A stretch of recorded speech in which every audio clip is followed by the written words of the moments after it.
All right, so I would like to actually introduce our next speaker from the DFFE. Our next speaker is Mamokhala Musekene, who is currently serving as the Deputy Director General for the Chemicals and Waste Management within the Department of Forestries, Fisheries and the Environment. She's held this position since 2021. Mamokhala has more than 20 years of environmental management experience, most of which was spent in managing water resources. Her work portfolio includes leading negotiations on multilateral environmental agreements for South Africa and Africa within the chemicals and waste management cluster, managing the South Africa's national legal framework for chemicals and waste management, building capacity in government, industry and civil society, and raising awareness for pollution prevention and management. This includes promoting circular economy, amongst others, and ensuring the environmentally sound management of various chemicals and waste streams. She is a fellow chemist and holds a BSc honors degree in chemistry from the Rand Afrikaans University and a junior BSc degree majoring in chemistry and physics from the University of the North. She also holds the Executive Leadership Program qualification from the Northwest University. She's also served previously as a board member for the National Radioactive Waste Disposal Institute, a state-owned entity dedicated to waste management and disposal services of radioactive waste. So as we are here, it means that the EPR regulation falls under her directorate. And it also means that we have some pretty critical topics that need to be unpacked. So therefore, her presentation today will focus on the EPR fee determination model, compliance-related topics, and the future of EPR. Please join me in warmly welcoming her. Thank you.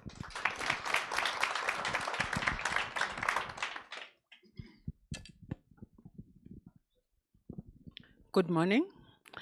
While I wait for loading of the presentation, the discussion points that Prof covered this morning, even though he said he's not working in the e-waste space, but some of the questions that he raised and the proposed solutions are aligning to some of the aspects that I will touch on. First, I know all the PROs and the producers, they are anticipating the approval of the 2025 fees. We're still working on concurrence because we have to work with the Minister of Finance and his team, and they also want trade, industry and competition to reflect on that. So rest assured that it's in the process, but it's delayed. And that's the reason why with the next, the amendments, proposed amendments, you would have noted that we no longer want to do annual approvals of the fees, but we want to have a multi-year approach because at least we don't have to go through this administrative burden of approvals on a yearly basis. So that's where we're going. I think monitoring, reporting, evaluation and review, I'll touch on it a bit, but just to say that I think Prof also talked about auditability, and we are also wanting external audit reports just to improve confidence on the reports that we are getting from PROs. I know some are not particularly fond of reporting, but because we need openness and transparency and to track where we're going, we definitely need that. I think the question, it was one of the areas that was highlighted on whether single or multiple. Definitely where we're going, we will need to reflect on that because some of the inefficiencies, it's because we've allowed a system where multiple PROs can be established and it's not necessarily efficient. But because of the history, because we didn't want to have a monopoly, we did have a monopoly in one of the waste streams, and there were issues there. But I think we're giving this system a time to mature, and by the time we need to review, we will definitely have to take that. I will talk to the approaches that are part of our guideline that we have published for implementation in November 2024. I hope everybody has seen it. If not, it will be shared as part of the documents. I'm also not alone. We have a big department. Um, the colleagues that are working within my branch, they are more on facilitating implementation. So they act like the good cops that are trying to make producers and PROs to comply. But we also have an arm of the department called Green Scorpions. We also have my colleague sitting next to me there. Um, they act like a bad cop because they need to, start processes of enforcing compliance. So the department wears different hats. So depending on who you are engaging with within the department, you should also understand those roles. And EPR, Prof indicated, there are other countries up north, in the south, that have got a number of years of experience implementing. So ours, the regulatory one, the legislated one, it's fairly new, although we did have voluntary EPR schemes in the packaging sector, but trying to align and bringing everyone into one system under one EPR regulations was not easy. First, I'll touch on the compliance and enforcement matters. Although this is not the work that I lead from the department, I'm more on the facilitation of implementation. But the colleagues that work with this compliance, we do share notes because we also don't want our regulations to be undermined. So we affirm to say we've done enough support. These ones are not taking, the guidance, and we would want, strength and consequences. So polluter must pay. That's where we are, and these EPR schemes are ensuring that through the producers, we're making the polluter to pay.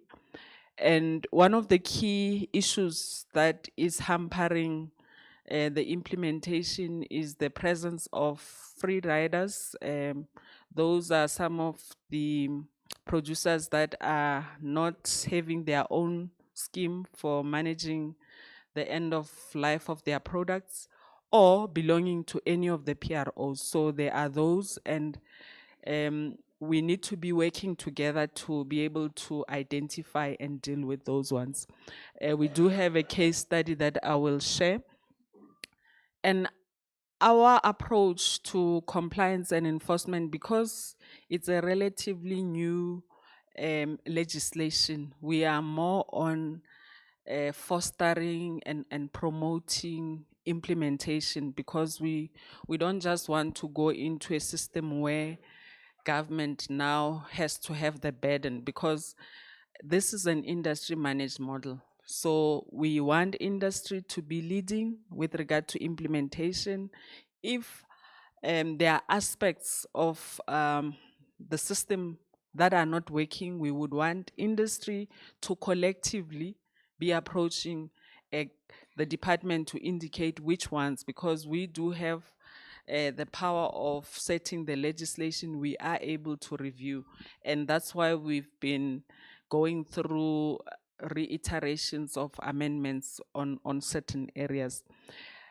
So I will talk to some of the approaches that we are using, and there is a rationale in terms of why are we doing these things. We want to ensure that everybody knows about the regulations before we take punitive measures. We have worked with even our provinces to raise awareness on EPR regulations because there are still stakeholders, even those that have got obligations, that are not even aware or are claiming not to be aware. So we will need to be giving them that opportunity to go through.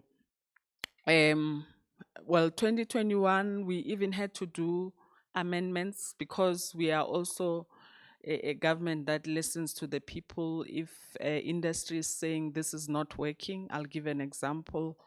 I think now, maybe not necessarily for e-waste, but for the packaging sector, the definition of producer was becoming a challenging aspect, because you know that you have converters, you have brand owners, you know, you have retailers. So to some extent, we needed to have clarity in terms of who is this producer, even the importers as well, because those are also part of what we deem as producers. So there are certain aspects that we needed to amend and also bringing into implementation, and hence we've gone through.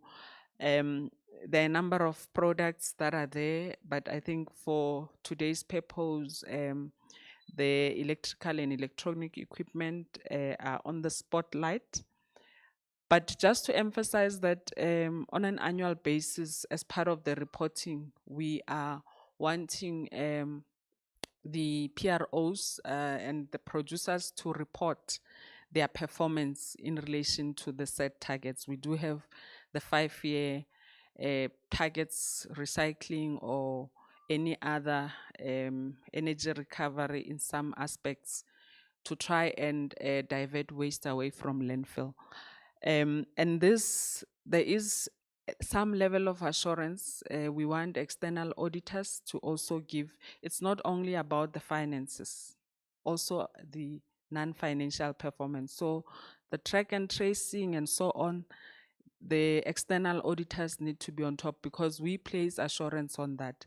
Unfortunately, we won't be able, government doesn't have you know, the capacity and the resources to be verifying each and every. That's why we need to be working with the system that is working. So um, auditors are bound by a code, and if there are issues with some of the auditing firms, it means we will have to deal with that ecosystem. So that's why we have put a reliance on those checks. And in terms of what we are trying to do, just graphically, as a department, first we are trying to assist the regulated community with uh, attaining compliance. So we assist you. We need to look at what challenges are hampering that compliance.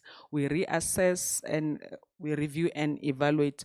Of course, there could be systematic issues. I think yesterday, the team that was here reflected also on data, because data is critical for us to be able to ascertain whether you are reaching those targets or not. And then we need to assess whether there are issues in line with the value chain where we will need to do the unblocking. Some of the issues that are coming from the reports, the annual reports that we have looked into, data is an issue in terms of the tonnages that are being claimed to have been recycled and so forth. So in the department, aside from the EPR regulations, we also have waste information regulations, and we have generators that are also meant to report in terms of how they have managed their waste. There are waste facilities that are also meant to be reporting. So generally, some PROs might not be the ones that are recycling, but they will use recycling facilities that are authorized, because there are controls in terms of those that are treating waste or managing it in whatever manner. So you might find that the triangulation is not working there. So those are some of the issues that we need to be dealing with. Um, Targets have been set. So for us to be able to say the EPR schemes, the system is working, it's when we are reaching the targets. So first indication that something is not right, it's the indication that we are not meeting the target. So we do have cases where we are dealing with those. I know for the institutions referred to as PROs, for them to be able to run their business and invest in the key elements of the value chain, there has to be producers that are paying, that are subscribing to them. We have producers that are registered but may not be paying, so there are issues there in terms of what you need to do. You can remind them. So some of those self-regulation aspects needs to come in there, but they can be deregistered, because if they are not, complying with the obligation of funding the end of life of their products, then it becomes an issue. And we need to also push for strengthening of the compliance.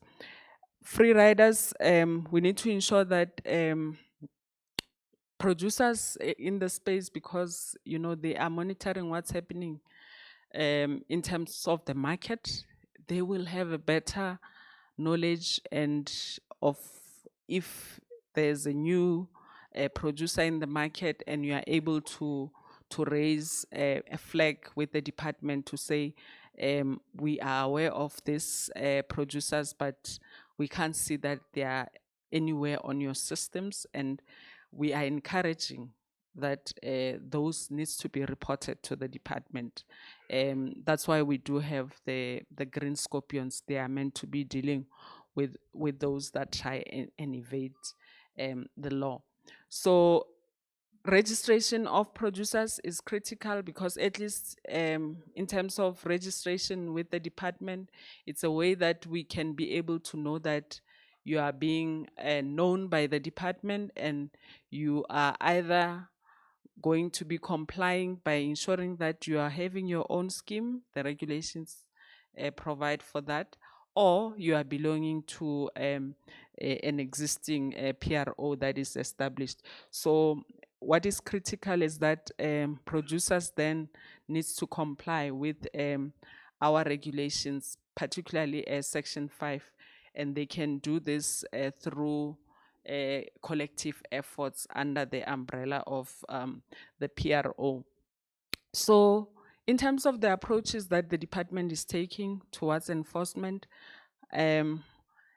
generally it's three, although the admin penalties, it's something that is in the future. We are currently in a process of a bill process that would enable the department at a later stage to be able to raise penalties. So for now, our framework does not allow our enforcement team to be able to issue penalties like on the spot and so on.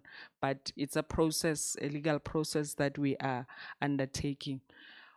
We've done a whole lot of work in the administrative enforcement space.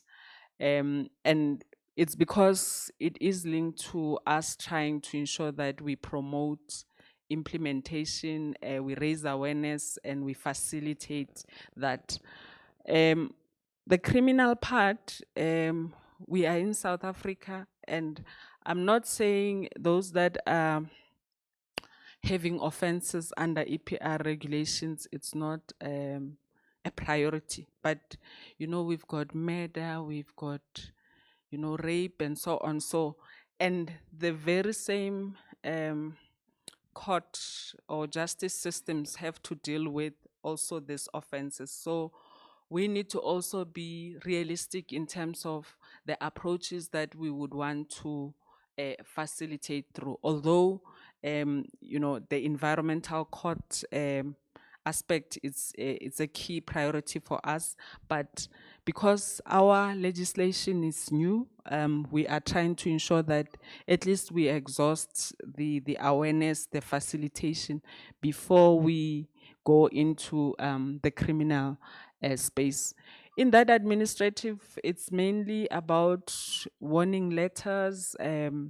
We also have pre-compliance notices because in South Africa we have the Promotion of Just Administration Act. So before we can take decisions that affect you, we need to first inform you and give you a chance to make representation based on the intended action. So within that process, we are able to still get some positive results in terms of facilitating compliance. Maybe just to note, you will see that some of within the criminal space as well, the department can, after exhausting the administrative, then go the criminal route. It takes time and so on. But even general members of the public, they can approach the South African Police Service to complain criminally about anything that relates to even the EPR regulations, because there are criminal offenses under EPR regulations. So we've also have such cases, and you can see that it's not only producers that already the general public is maybe concerned about. They are also concerned about PROs. So we do have criminal cases that are being investigated against PROs. So we had to work with our green scorpions in terms of trying to work on the non-compliances. Thus far, linked to the EPR regulations, more than 1,300 warning letters have been issued, which is in compliance with PAJA, just to give a warning and the intention. And we've seen that the responses is not that good as well. Only 6% went and submitted applications. Mainly this is on the registration. So because that's how we will know that as a producer you are out there. So we had to work on what then do we do with those that didn't register in accordance with the timeline that was there. We facilitated a process where they needed to submit reasons for, such that we can work with them in terms of addressing the challenges. And then some submitted reasons, and that condonation process was facilitated. Maybe just to give a breakdown such that you can see across the other sectors as well. We can see that it has been a slow process. We can see there are colleagues that are working on the system in terms of assisting with the registrations. Jeremiah, Senisha, and the team, in terms of those that already they've received the condonation. So we were able to take them through, and they submitted only 4. And you can see that they were able to register. They needed maybe training on the system in terms of how to do it. We were able to take them through, just for you to note. If you compare it with others, you can see that paper and packaging, we have a lot of pre-compliance notices that we had to issue. You can imagine anything that you buy comes in some paper and packaging. So there we have a lot to deal with. But on E, for those that we had issued pre-compliance notices, you can see that even there it's also slow in terms of those that went after receiving the condemnation to go and apply on the system. It's not a big issue, but even then, the registrations with the PROs, you can see that 6, we're still having those that are not complying and moving with us, even though we're trying to facilitate. We've set up training and assistance from line function. So from a facilitative point of view, we have worked with some of those, and that's when we need to think about the teeth that will assist us to move the needle. This is just to indicate that what is worrying to us, because now I'm talking to the industry, is that even after we've done the training, 95, registration assistance, 100, line function support, maybe calling you and so on, the impact of all those efforts, we needed to see that as being registration with the PROs. But you can see that even that, it's still low, even though we are investing all these efforts. I think free riders, we also encourage tip-offs. We did receive a list of producers uh, that are within the we space, and we've also acted on that. On those free riders, we've issued pre-compliance notices, 18, and only one has already submitted an application on the system.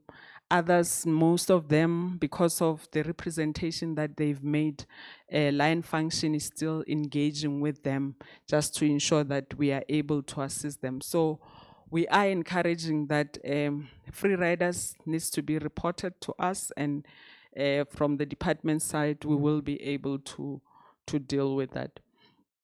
So in terms of on enforcement, we need to work together with industry to look into co-creating incentives that would encourage compliance. So the industry is better placed to advise on what type of incentives can be there in terms of encouraging that, but it's mainly on incentives as opposed to trying to burden the system with regard to some of the matters that I've indicated. We've talked to self-regulation in the morning. Also, we want business unusual.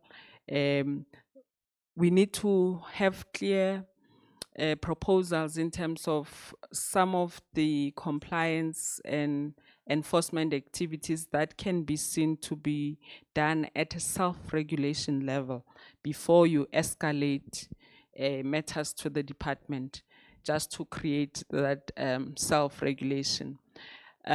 We also wanting to prioritize sectors because depending on the 80-20 principle, we should be able to get maximum benefits of our efforts. We are continuing with monitoring and evaluation. Third year of the implementation, of course, we've started to look at some of the issues that would inform the review, which would be part of the next cycle of EPR implementation. Those are the contact details that you can use to report some of the environmental crimes. It's general, but it will get to the department, the relevant unit in time. On EPR fee determination, we do have the National Pricing Strategy of 2016. It provides for the EPR fees and others. I think Prof in the morning talked about, levies. You would be aware that we have the tire levy. It's a tax. It's not ring fenced. It goes into the revenue pool. So for us to get something back that goes into waste tire management, we don't even get the full amount. So, um, and you would be aware that we had an EPR type of implementation with the waste tire some years back, but we withdraw. We were forced to withdraw that approval because of performance and some of the governance issues. So the systems, the schemes that we are implementing now, it's very critical that we strive for reaching the targets in terms of performance, but also maintain a clean governance. Issues of conflict of interest, where maybe your board members are not alert of what is going on, and even if it's just one PRO and maybe you are another, you are turning a blind eye, it will spoil, the system for the rest. So we would want to encourage that those issues be looked into. Regulation 7 and 7A provides for the guidance with regard to the determination. We've also have a toolkit, a guideline that is available on the system. I think we will also ensure that the copy of this gazette also is shared as part of the record of this conference. The guideline gives, some of the approaches to EPR fee determination that can be considered. Remember, the industry is at the heart of this fee. So the department is not going to dictate to you how you need to determine your fee. There are approaches out there. Flat fee, it seems simple, and of course, if the system is new like ours, you will see that most PROs could consider a flat fee approach, but it doesn't mean that you can just only have that. You can have a hybrid, because, for example, the eco-modulated approach, let me think, we've just published Mercury regulations. And as part of those regulations, we need to be facing down on products, including electronic products that are having mercury, some of the lighting and so on. And for those that are now recycling e-waste, you might find that because we want to do away with mercury because of its environmental and health impacts, it becomes a bit expensive to manage such e-waste.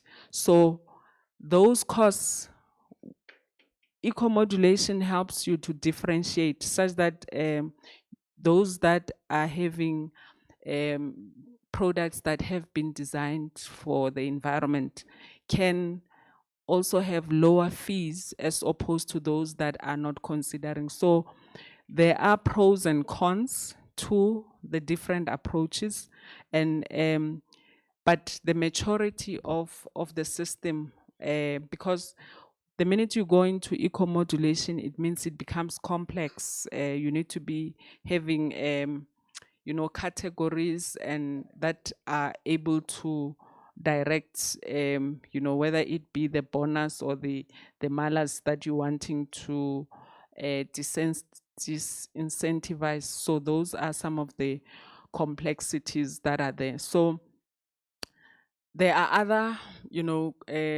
countries that have implemented a flat fee approach for certain products. It's something that when we also went into developing the guideline, we also reflected on what are the approaches. It also calls for the PROs to do the same, because at least others have been through it and we can learn from their experiences. I think Prof mentioned Singapore earlier this morning.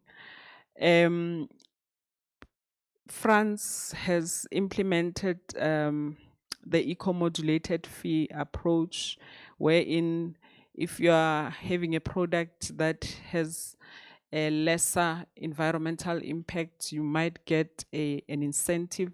So we would want such fees to be there, such that producers, those original equipment manufacturers, they have an incentive to change some of the products that they use in the design. So those are some of the aspects that um, we could look at.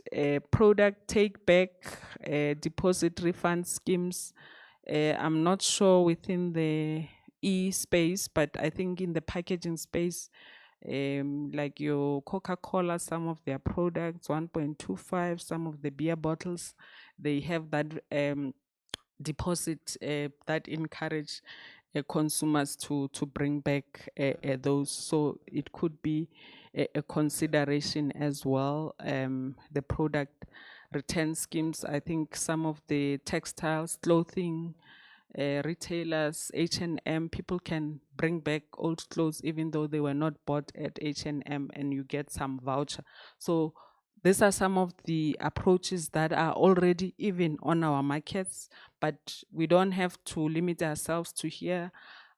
In this year, we are also um, a South Africa is holding the presidency for G20. So it helps us to facilitate information exchanges with other countries that might have been implementing such instruments for so long. So maybe just to indicate, to conclude on EPR fee determination, it depends on maturity. And for us, we are saying we are still new in the space, but already within the e-space, we have a number of PROs. I'm not sure if we are talking in terms of our approaches to fee determination. And when one PRO is saying, already my members are complaining, you know, is it the approach that you're taking, or we are just only competing on price? So those institutional reform issues will come in terms of whether do we need multiple or we will need a single PRO at the end. I think some of these issues we reflected on in the morning. Mine is just to give you assurance. In South Africa, we are having a democratic process. When we develop legislation, we don't do it in the dark. We involve interested and affected parties. There is a public participation process. So for EPR regulations, the same. They are under the Waste Act. Aside from the informal consultations that we will have, whether it be meetings and so on, formally we will have to publish in a government gazette, we will have to publish in a national newspaper. So there's no way that as stakeholders in the space, you won't know about any proposals that are on the table. I know some of the proposals will be controversial because, when already we've had it not only in the e-space only, but in the packaging space, to say we need to reduce the number of PROs. You might find that we are saying we want to have one PRO per product categories and so forth. It's better to start the engagement early on as industry, because you will be better prepared in terms of how you'd want to see that process to be taken through. Because if it's not done, you don't organize it, we will just be forced to do that for you. And I don't think this is what is intended with this industry managed model. yeah, competition for now. Some of the producers, what they look at, it's maybe the fee that you're proposing, whether they join this PRO or not, but maybe not looking into whether this PRO is necessarily reaching the intended targets that has been set. So those are some of the issues that we will be looking into as part of the review, because um, the competition at EPR fee level, it's not necessarily working in terms of trying to look at whether are we reaching the intended targets. Targets is to remove the waste in the environment. Um, I've already mentioned that the penalties will come in later on after we are done with the administrative penalties bill process, which is currently undergoing consultation. I think that would be all. Thank you.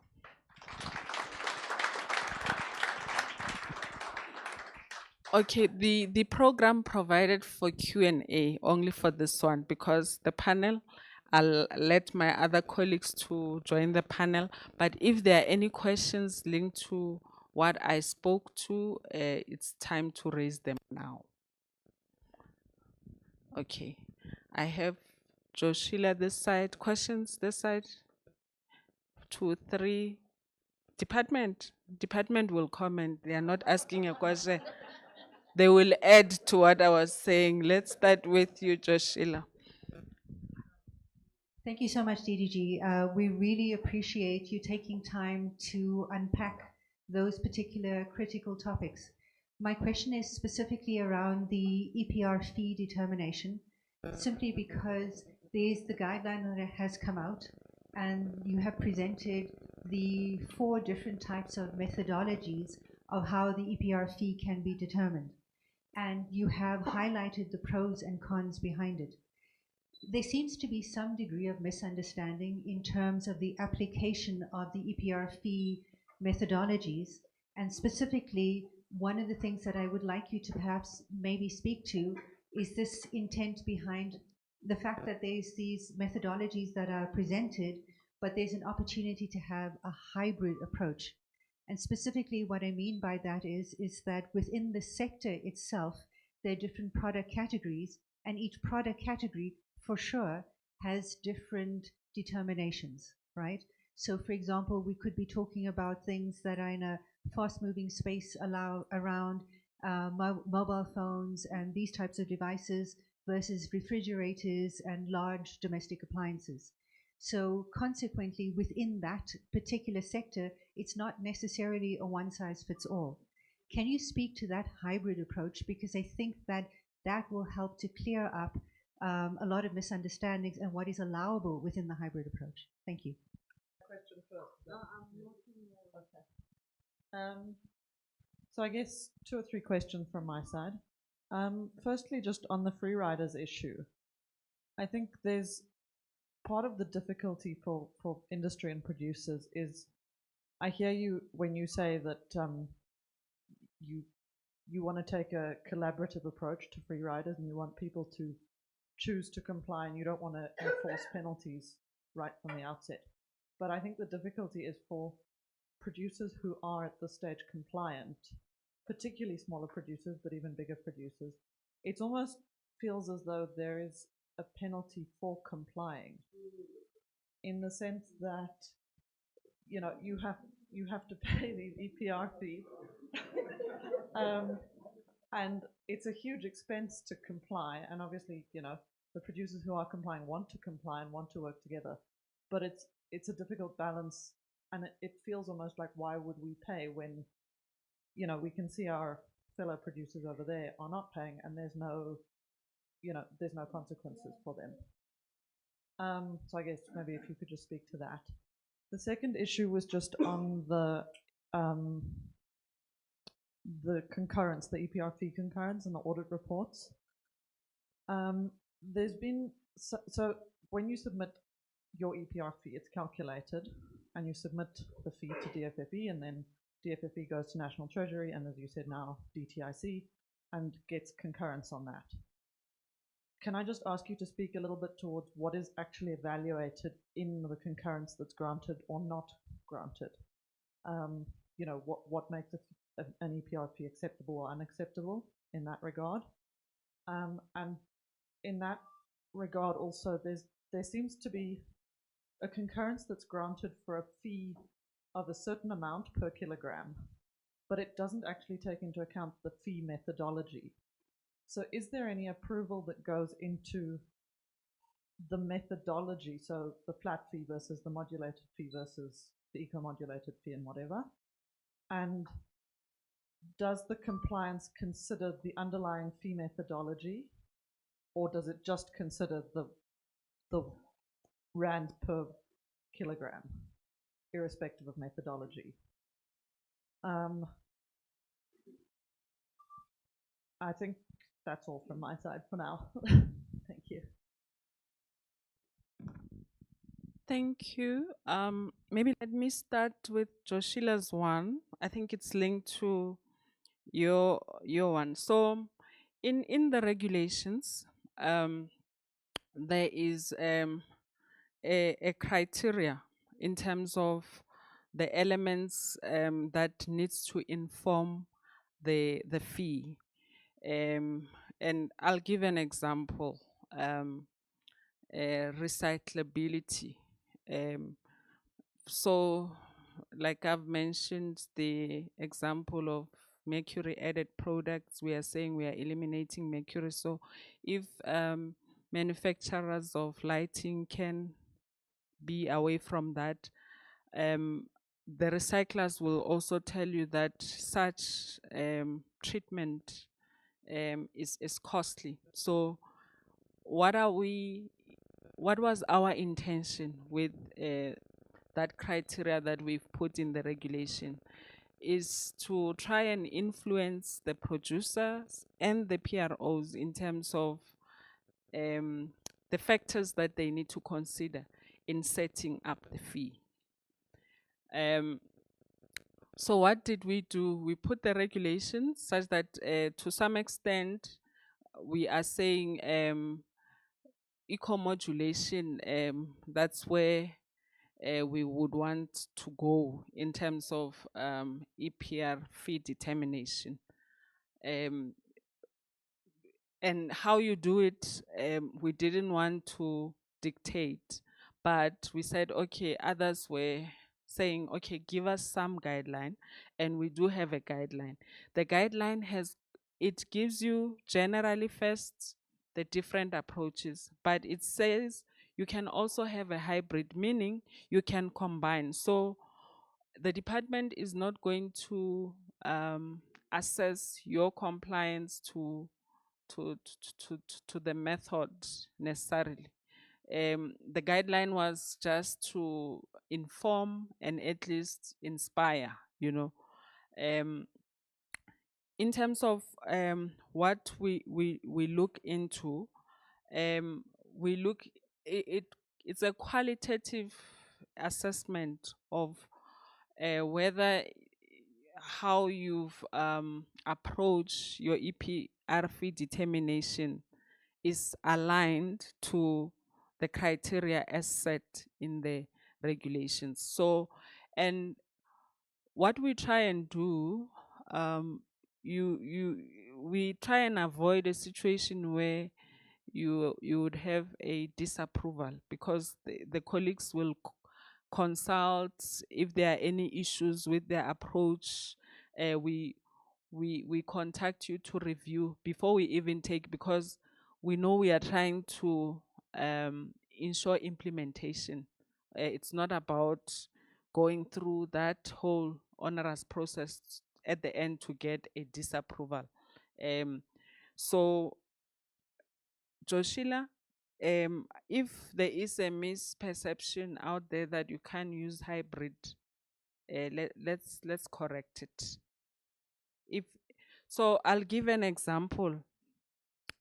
Because we're saying our systems are new EPR and so on, just to get the system going, maybe the flat fee, putting 2 rands on everything seems simple enough, at least to get for starters, isn't it? But it could be like your first line of fee, you apply it to everything. But you also don't want to stop there. Maybe you say, okay, I want to make sure that there is an incentive to go greener, or a disincentive if you're using bad substances in your product formulation. Then it's another layer, because it can be layered, but we're not going to dictate, because you can imagine the diversity of products that are out there, but also the complexity that comes with a complex system, because you members need to understand how what informed this fee, and you should be able to have an open and transparent system that makes sure that everybody is accountable. But we don't want a situation where you are you are not incentivizing good behavior, or that's why I always say eco-modulation, it's the dream, but maybe it's progress in terms of how you get there, because maturity is something that we need to consider. And then, so I want to say, at this point in time, we don't have a a system, a legislative system that allows us to give you spot fines or penalties on the spot. The penalties that could come, uh, or I don't know if we call it them penalties, but it would have gone through the criminal procedure. And for us to go through that, sometimes it's years. I'm not saying it can't be done. There are, processes there, and that system also, it's another justice system. So I'm saying, um, we have started a process from our side. We have a bill that is currently going through consultation. For now, it's not enabling us, but in the future, we will be able to use that bill to enforce penalties. So I'm not saying we are wanting to do it, but with everything in terms of legislation, we have to go through such a process. And for now, that's why we are working on the administrative enforcement, the notices, the directives, and to some extent, there are also criminal investigations that are currently going on. So it's not to penalize those that are already taking an effort to comply. So I hope I've covered the questions. I don't know if there's anything that you feel I've left, or any of the colleagues from the DFFE that wants to add. I think there was an addition. You have a question? Okay. Okay, it's the last one, such that I don't fight with the moderator. A statement and question. Okay, we are a local manufacturer. The product that we manufacture is 95% recyclable. All right, so it hardly ever gets to a landfill. It's desirable for people to actually collect and actually send it to recycling for recovery of fees and those type of things.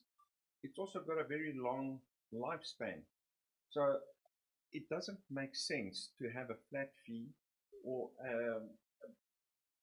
a one-size-fits-all type of fee.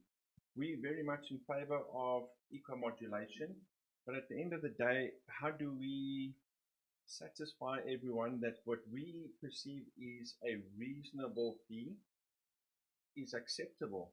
And it is definitely going to contribute to the system and compliance.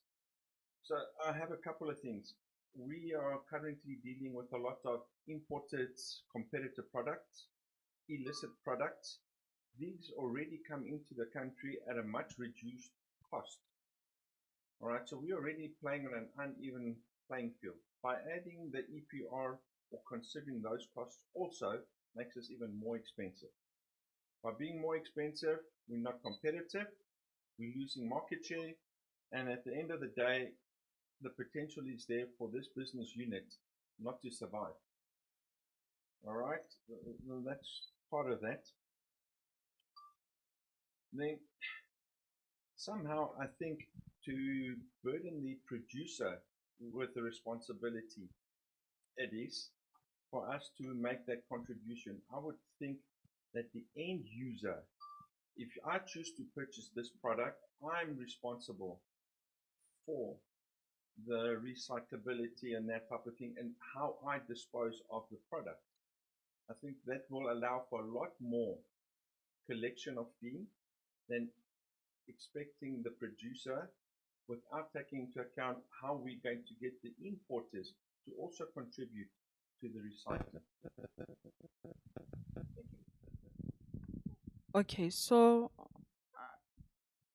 there is what we call technical recyclability. So everybody can claim. So anything can be taken down and so on. But practical recyclability, we've talked about collection systems and so on. It means they have to be there. It's not only about technically it can be done, but are there systems in place as part of the ecosystem to ensure? So that's one. So we need to ensure that. Two, I think the other aspects that you talked about in terms of competition and trade, maybe it's a discussion for another day. But with this EPR, the importers are also defined as producers. So the playing field is leveled on that base. So it's not to say, so unless if you're saying there are those that are importing but maybe are not on the books of let's say PROs and so on, then that is what we need to improve or look into. And that's why we have DTIC, we have ITEC, we have SARS customs. We can talk about, maybe it's another session, another day in terms of addressing that. Then, not in this day and age, we are going to challenge the polluter pay principle. So municipalities, I'm saying municipalities because when people see waste, they think it's a municipal problem. They are burdened, and then you as the producer, you just want to be worried about what you put on the market. It's not fair. You need to think about what will happen at the end of life of your product. And this system makes sure that you are involved, because at first you were just worried about the sales. I'm just saying, yes, generally sales, and then profit. But now we are saying, please get involved, whether it's through a collective with others, that you can have PROs that would then track your products through, their different life stages. It's good, and it also promotes you being a responsible citizen as a producer. So that we are saying we want you to remain. And the problem now, and it's the problem that we need to see how we're going to address, because this thinking is getting us to a point where you pay your fee and you say you are done with your obligation. You don't even want to know whether your PRO is reaching the targets effective and so on. Generally, that's the problem that we are having now. And we are saying, no. We're saying it's a producer responsibility, extended produce. But the producers now, they want to run away. I don't know, maybe it was not your intention, but what I've heard is that you want the consumer and so on. You design the product for the consumer. I'm just saying. Okay, we will have this one over lunch. Okay, the last one, I don't know, moderator is allowing it. Thank you. Just a sort of add on to that statement. We have been involved with the PRO since day one and been compliant and registered, etc. Yet we still received a PCN notice a few weeks back. I can see from the statistics there we were one of 30 notices that were sent out. We immediately responded saying that we are registered. I see on the stats there's 2 PCNs that were closed out because they were already registered. So that has caused us huge administrative burden with our legal teams at corporate level. And to date, we still haven't received official closeout from the department. So as somebody who has complied and paid, we would have been in the same position if we hadn't and just registered today when we got the notice. So that is a frustration in that we are trying to move the whole process along. And again, the question of 2 out of 30 notices have gone out. Have you not checked the register? So we're all learning this together. So, you know, I think going forward, we need to make sure that we are working together and not putting roadblocks in front of each other that don't need to be there.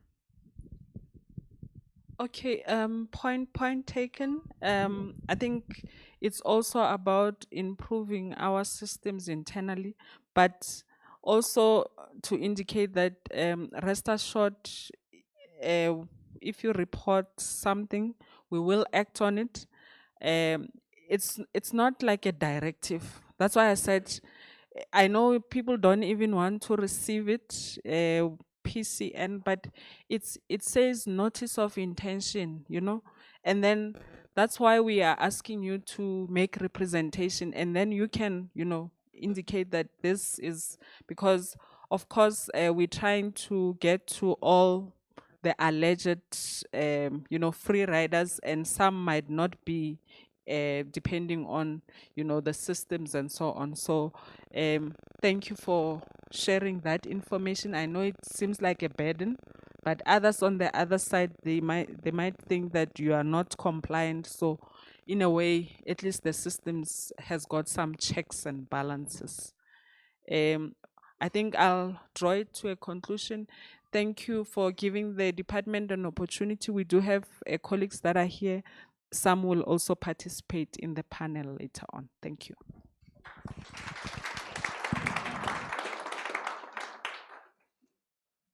Half a minute to good morning, everyone. Okay, so now we have the much anticipated panel discussion. I can tell that there's still quite a lot of burning questions in the audience, and we'll have a chance to be able to have representation. So please hold on to your questions. Don't let them go. We'll get a chance to be able to ask the panelists as well. So welcome to today's panel discussion on building a future-ready e-waste ecosystem, policy, practice, and partnership. We are honored to have representatives from national government, producer responsibility organizations, a leading brand owner, waste reclaimer organization, etc. with us today.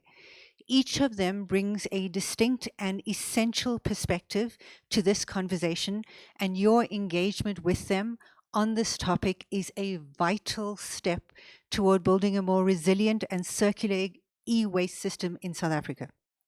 Why does this dialogue matter? The extended producer regulation is one of the more active pieces of legislature currently being implemented. Not the most, but one of. It has gone to date through several rounds of amendments, taking users' feedback and requirements into account. And that is an essential part of the process. And this is why this dialogue matters, because we need to be able to understand and match, is it actually fulfilling what it had intended to do and how it goes about doing this. Further to this, when it comes to the EPR sector notice for e-waste, it is one of the most ambitious shifts that we've seen in South Africa's environmental policy landscape in recent years. It signals a fundamental shift or move away from the take, make, dispose model to where producers are directly responsible for the life cycle of their products, particularly the end of life. But as we've already figured out, this kind of transformation cannot take place in isolation. it needs robust coordination, ongoing dialogue, and above all, trust amongst government, industry, producers, service providers, communities. Everyone is engaging and doing their part. These are critical topics that need to be discussed and unpacked, including the fee determination model, especially in the context of the e-sector, the need for increased compliance, and above all, what does the future of EPR and the PROs look like? So this is why convening this kind of multi-stakeholder conversation is critical. It allows us to align expectations on policy interpretation and execution. It helps us to bring to the surface potential barriers faced on the ground, from data systems to collection logistics. It allows us to explore opportunities for collaboration rather than competition. It ensures that the voices of all stakeholders, including informal reclaimers and emerging enterprises, are heard and valued. We're not here only to discuss what's working and what's not, but to identify actionable steps and shared priorities, hopefully with timelines. The end goal is to build a system that works for the country, one that is transparent, inclusive, and economically and environmentally sustainable. You can't have one without the other. So what can you expect? I've been told to rush it up, so in the next, I wanted to say 90 minutes, but let's see how it goes. We will explore the following. What a national e-waste collection model could and should look like. How data infrastructure can unlock better decision-making and traceability. How EPR fees can be set and used more transparently. The evolving role of PROs in this space and how we hold each other accountable, and perhaps most importantly, how we deliver value to every part of the value chain, from producers to collectors to government. We'll begin with insights from our panelists and then open the floor to questions and reflections. So please consider this a space for open, constructive dialogue and a place to share not just problems, but also potential solutions. Yay with me? Okay. With that, please help me to invite our panelists to join us. So while they are joining, I'll read the brief bio to save us a tiny bit of time so we can focus on the dialogue and question part. First up is Jonathan de Vries. Jonathan is from R2E2. He's worked in various roles in renewable energy. And please, Jonathan, Barry, everyone come. Joseph as well. Leander, where are you? Okay, there we go. So Jonathan is from R2E2, has worked in various roles in renewable energy and recycling over the past 20 years. He is has been a special advisor to the Minister of Energy in 2010, in 2011, when the country was developing the Renewable Energy Program. He has been the CEO of the SA Solar Industry Association, Sistela, director of the Greenstone Energy Company, and a founder member of R2E2. Then we have Barry Duran. Barry is CFO and Executive Director for BSH, that's Bosch Siemens Home Appliances South Africa. We specializes in driving growth and making numbers count meaningfully for all stakeholders. BSH is a world leader in home appliances with over 16 brands globally, operates as a 100% subsidiary of the Robert Bosch Group, headquartered in Germany, a fellow chartered accountant from Ireland. Barry has called South Africa home for the past 20 years. He has over 3 decades of experience in multinational markets, particularly across Africa. He focuses on unlocking cash flow and profitability through people development, team alignment, and operational simplification. For Barry, success goes beyond numbers. It's about ensuring every person and action creates value for all stakeholders. And as I informed him earlier today, if I have any problems with any of the appliances in my kitchen, I know someone. Then we have Joseph. Joseph Jordan is the Chief Operations Officer at ERA, where he oversees operational strategy, innovation, and execution. He has extensive experience in sustainable technologies and operational management. Joseph is committed to driving solutions that are both efficient and environmentally conscious. We also have Crystal Beloy, who is from the Hazardous Waste Management Unit at DFFE, and he serves as an Environmental Control Officer, Grade A. Some of you may recognize him from recent EPR-related audits. Then, last but not least, we have Luyanda Listoyo from the African Reclaimers Organization, ARROW, where he serves as the Business Development Manager.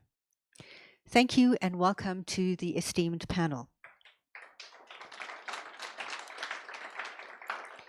So I'd like to actually start out with something pretty simple. And I'd like to start out with something pretty simple, and that is about designing a functional collection system. With everything that we have discussed as far as EPR goes, especially to be able to make the system work and push it along the value chain, having effective collection models is quite critical. So my question is that to all of you, what does it take to build a successful national e-waste collection model? What should it look like in a South African context?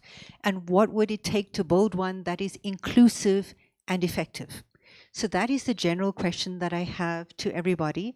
But in the interest of time, I also have an additional specific... Recording in progress. Thanks. I also have a specific follow-up question to each one of you. And if you could be so kind as to respond to both of these when you reply. Okay? So to the PROs, that being Jonathan and Joseph, how are you engaging informal collectors or service providers to ensure fair participation in this model? To Crystal, from the DFFE perspective, is there a vision from DFFE on how to harmonize the fragmented collection efforts that are taking place nationally? And how do you see this playing out in the future of EPR? To Luyanda, what role do you see waste reclaimers playing as integrated part of the collection model? And how can they most effectively be integrated into the system? And then finally, Barry, what are the specific concerns you have regarding legislative requirements, and what do you think are the key operating processes needed? Everybody happy? Okay, so in that case, let's start right at the end with you, Joseph, and then we'll just work our way across the panel. Thanks, Joshila. Let me start off by speaking from our experience. And I think I started the conversation yesterday by saying that we should view the whole EPR system linearly.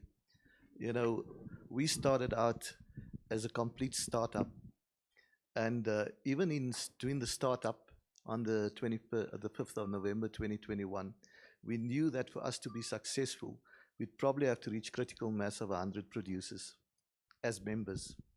And the reason we knew that was that there are various indices and various metrics of measurement within the general notice that we have to get to. And these include infrastructure development, the collection system, as we're speaking about here, public awareness building, the marketing that goes with it, monitoring and evaluation, which is all the audits we have to comply with, and then most importantly, the treatment costs. So to give you an example, the way you actually look at it is we spent, for every rand that comes in, 72 cents goes towards treatment costs, and then we attach 5% for infrastructure development, 5 cents for enterprise development, 2 cents for monitoring and evaluation, and then of course, it's gazetted that you take 12 cents for administration costs. So on that sort of budget, you then have to say, what can you do to get a collection system going? Then you're faced with a further challenge that is business to consumer and business to business waste. How do you address both? On the business to consumer side, we decided to go with our retail partners and put down some collection bins. expensive, and you don't get any, if you really want to measure it, your yield relative to cost is not where it should be. So we do that. It's also a public awareness building exercise. We also then embark on various campaigns, and we did a campaign.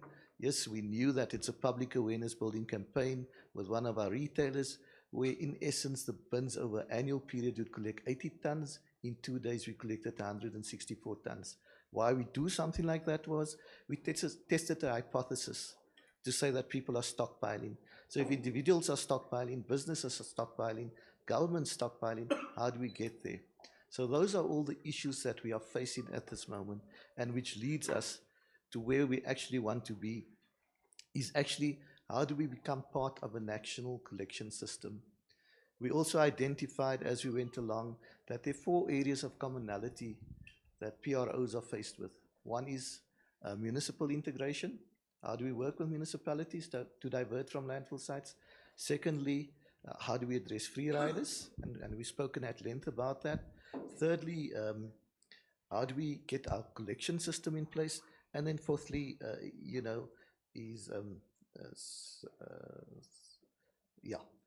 let's just concentrate on those first 3. So we understand that we need to do this. We're hamstrung by the budgets, very much the same, in terms of the free riders. It's estimated that something between 3,000 to 6,000 producers in South Africa. Registered on the DFFE database are 300, 10%. That's the reality. Of those 10%, we have 4 PROs fighting for that. We still need to get to critical mass. That's the reality of the system that we are working within. Then in terms of integrating, and I was warned yesterday that the reclaimers and the informal collectors have always been around. We're not integrating them into the value chain. They are in the value chain, and I take notice of that. What we've tried to do in terms of that is we've tried to see how we can actually extend our what we call a top-up subsidy. So from the fee we collect, the 72 cents that we give for treatment cost, that money is intended to assist with ensuring that the negative fractions don't end up on landfill sites. The recycling industry has always been around, and they've been getting commercial value, and they've been sustainable for years. So we're not there to disrupt that value chain, but to try and enhance it and to focus on the negative fractions. In so doing, those negative fractions are passed down through the various tiers within the value chain, and it ends up with your reclaimers and your informal collectors. So we need to stimulate them and create an enabling environment. And what we've tried to do is we've tried to couple that with also looking at it from an environmental perspective and said, we want to discourage the burning of cables in the road. We want to discourage the breaking down of fridges on the side of the road. So via some of our recyclers, we then said, can we pay them R1 per kg in addition to the gate price that they get for steel? That was our first pilot. It was successful. We'd like to scale it, but obviously within our budget, if we look at like an organization like the African Reclaimers Organization, for instance, they have a membership of some if I'm mistaken, 6,000 members. If we were to look at paying them R1, and let's take a fridge, for instance, average kgs, and Barry may correct me, is 89 kgs. So we're going to be paying them 89 Rand on top of what they get. Is that incentive enough? It's the early stages. Those were our first thoughts. At the same time, we've also looked at dismantling. We've used people living with disabilities to understand where we can actually get jobs created outside of the mechanical processing part. All of these are pilot studies. We started our pilot studies, we understand it, but we also understand the pressures that we are being put up. From the ground up, we're understanding that our reclaimers and informal collectors would like to be seen and incentivized more, and that we need to get them into the system. And from our producer members, we sectorize, so we also need to understand exactly how do we report back to them what is being processed. So yes, that's where we are at this moment in time. Jashila, probably hand over to Jonathan. Actually, we can just move down the line. That's perfect. I also wanted to say that we have quite a few questions that we want to get through, not just that I have prepared, but I am sure that we have a lot of burning questions from the audience. So if you can maybe keep it a little bit to the point, I'd really appreciate it.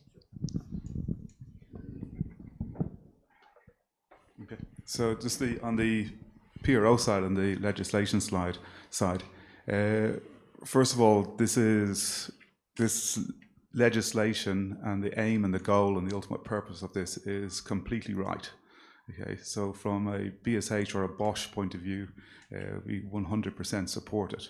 And in fact, our global objective is to get to 50% use of recycled materials in our production of our products in the first place, and to 94% recyclability of all products by 2030.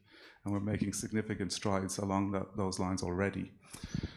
When it comes to the PROs, I think we're definitely suffering teething problems just getting off the ground, right? So it's, and we'll get there eventually, but I think it's forums like this and days like this that help us to get together and get our thinking together.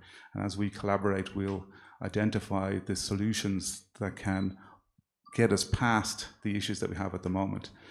I think the key issue is the fairness issue. Okay, so I think we're all agreed in this room for sure that the recycling is and the e-waste is addressing it is right. Okay, it's the right and fair. Is it right and fair? And at the moment we feel that it's not fair, but how can we get past that? And I think from it's that sort of free riders issue. Okay, and again, we need to think out of the box. And I think in the past couple of years, we seem to be hemmed into a box where we're looking at the legislation as very rigid and prescriptive. And I think what the director has just said just now shows us that it's not quite that rigid and prescriptive, and that we do have some room to maneuver. And maybe it's a case of we have a situation where you pay your fees and your recycling costs, and if you're registered, that's fine. If you don't register before 2025 or 2026, whatever the cutoff is, then you get a surcharge when you do register, a bit like a medical aid. If you don't get a medical aid before 30, you pay a surcharge for the rest of your life on your medical aid fees because you're a late register. Maybe we have the same thing. Okay? And for me, the key thing is the track and trace, to understand what is really happening, because we all have assumptions and a gut feel for what's happening, but we have the data, then we'll know what's really happening. And maybe what we do is we have a two-stage approach. We say you get a surcharge if you're a late register, and if you want to mitigate that surcharge, you contribute towards a fund that will do with the track and trace systems. So that will mean that eventually it'll catch up on you when you get there. So if you don't register and you try and dodge the track and trace will find you eventually, because we'll see stuff coming in through the ports, see stuff coming through manufacturing statistics, and then see stuff coming through the recycling centres, and say, well, where is that person in that chain? And then we can go and enforce that. So for me, they're the sort of key topics for the PROs to work together on to try and address this. So if we can get that fairness question out the way and we all join together, I think we'll move to the next stage. And it's, as a parent, this is probably kindergarten or primary school that we're in, and everyone's like, it's not fair, it's this, and everyone's jostling. But as we go through this, we're going to become more like high school students, where we'll have leaders in particular industries and areas, but we'll all be joined together like as a team going forward. So I'm very optimistic about what we can achieve, and I think there's lots of the legislation is pretty solid, right? There's no arguing about the T's and the I's being crossed and dotted. It's solid legislation. It's how do we get past this fairness? And when we get past that fairness and we have the track and trace, I think some great things will start to happen. Thank you, Barry. Thank you also for highlighting the idea behind the track and trace, and that we have a chance to use the data transparency to be able to identify who really is the free rider and not. Please go ahead, Jonathan. Okay, so just to start off with the track and trace system issue, the fact is that we do, as we speak, have track and trace systems in place. They might be functioning on a very small scale in a very localized way, and there might be 2 or 3 of systems operating in parallel.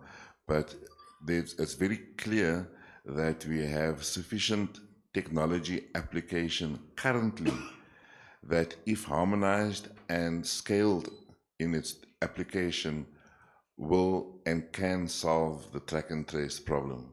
So I think it's just a question of making sure that the necessary discussions occur in the sector to fully adopt and implement a national track and trace system. But the building blocks are there and have been tested in its real world application, integrating reclaimers, working with buyback centers, looking at payment systems, aggregating data so that you know what is being done and what is not being done, you know.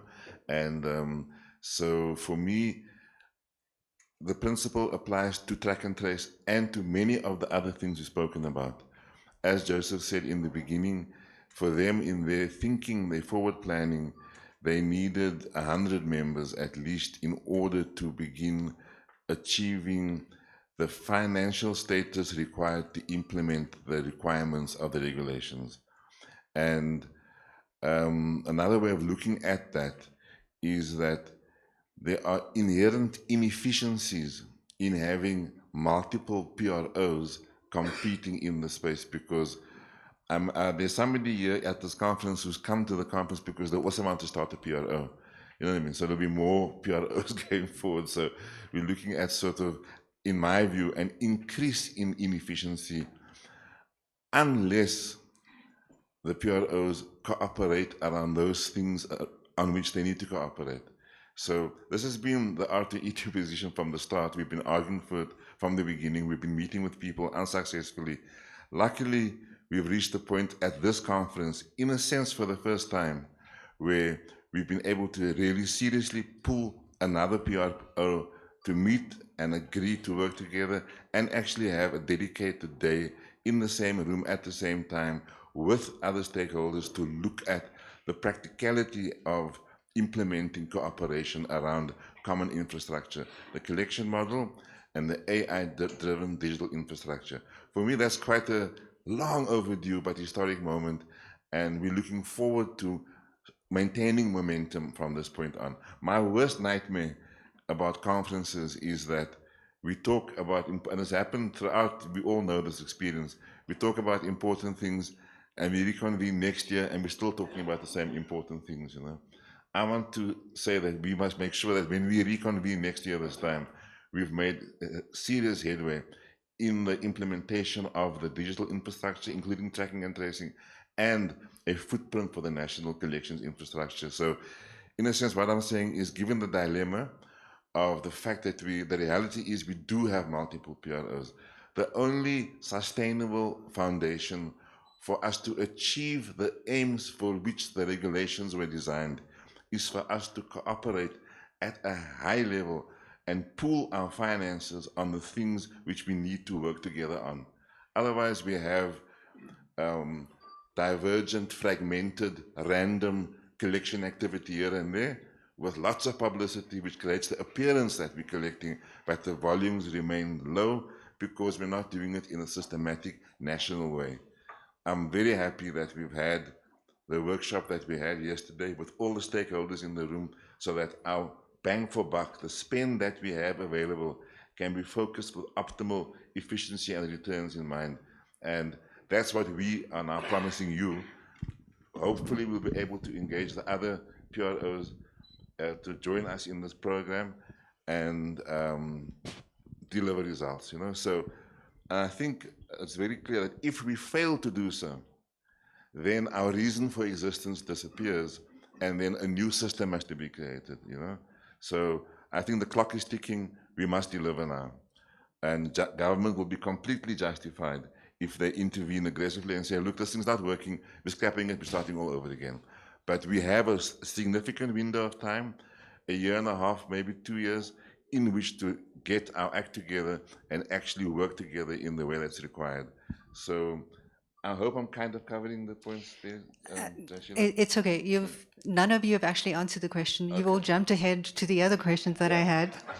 no problem with that. No, no, But I it- do think that you very nicely set it up for Crystal for you to actually take over, yeah. right? If I can just make one point, because you asked about Very the quickly. reclaimer integration, right? Yeah. So, Sure. so I'm not going to answer the question except to say that until recently, that discussion was being held about reclaimer integration without the reclaimers being in the room necessarily. So it's important to discuss that question with the people whom it affects, you know, and I think that's been part of what we've been pushing for and is happening now, just as an approach to how to answer the question. Okay. No, fair enough. I get the point. I think that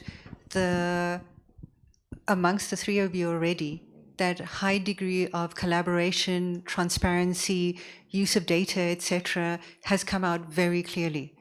But I think now that we look across to the colleague from DFFE, comes the question about how do we actually effectively harmonize and start pulling things together?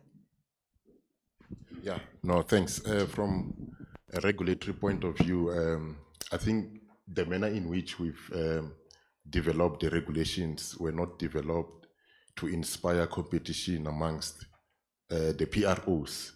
So the intention was to encourage them to work together. That's why one of the requirements for registration or for registering as a PRO, you need to register as a non-profit organization in order to discourage competition. So that was meant to encourage PROs to come together and work together, because I heard Joseph, they were saying when it comes to collection, the PROs are working on hamstrung budgets. So if they may come together and integrate their little resources, I think they may have more impact, because the crux of PROs, EPR, it's really based on collections, because if we do not have effective collection, it means the objectives of EPR won't be realized. And I'm happy that the conference, this conference, it features an African reclaimers organization, because these are at the center of EPR, and are at the crux. These are the crux of EPR, in that they are the guys that are already are already on the ground. The existing people that are already participating or contributing towards effective and efficient collection. So we believe it is not necessarily us who need to do something in order to realize this effective or harmonized collection system, but the PROs amongst themselves, if they may improve on working together, this can actually be realized, and it can have a serious impact on the ground. What else did I want to say on this? I think I lost. While you're the trail of thinking my about thoughts. it, Yeah. if I may just follow up, I understand the point in terms of what you've mentioned as far as it's up to the PROs to figure this out. But the question is more, what role can DFFE support to make sure this happens, to enable? Oh, yes. I think you see, as much as the regulations allow multiple PROs to be dealing with the same waste stream, the expectation is that the PROs will work together. But as Jonathan has said, if the PROs fail on certain aspects, we reserve that right in the regulations to review the regulations and review the performance of each and every PRO. So if they fail to work together, surely it may come to a point that we may reduce the number of PROs and perhaps adopt other, through benchmarking, we've seen other countries, we only have one PRO dealing with certain identified waste streams, or just one waste stream. So if it may come to that, that's why I'm saying it is upon them to make sure that EPR works, basically. So when it comes to collection, because this is the start point of EPR because it's collection, transportation, recycling, treatment and or disposal. So you will see collection is the start point. So if PROs may fail from collection, it means we won't have these other steps being taken care of. It means we may have nothing to recycle, and we may have nothing to treat or dispose of. So it really depends on collection. Okay, we're going to leave it there and we're going to hand over to Leander. But while we do that, if you can think already for the next question, which is the logical follow up here, which is that you've just mentioned if it turns out that based on monitoring and evaluating the performance of the PROs and they are not performing at the level you would intervene, what are we looking at in terms of timeline and what could that intervention look like? Luyanda? Thank you. With collections, we believe that before you can start planning on a collection system, you need to look at what is happening now on the ground. So I'll start with research by CSIR. That tells us that 80 to 90% of post-consumer products is collected by the informal sector. That will quickly tell us that this is the driving mechanism. Not funded, possibly one of the best collection systems in the world, no carbon emissions, literally cost effective. So if you are going to create a collection system, you start by adding on what works. What have we done? Firstly, we've worked with academics. We've worked with DFFE in creating the integrated waste management plans on how everyone, PROs, industries, municipalities, on how they need to integrate us on our proper working system. Personally, I believe that we need to integrate you into our proper working system because it works. The problem are few that we normally see. Hey, these guys are on the roads, these guys in the middle of the park.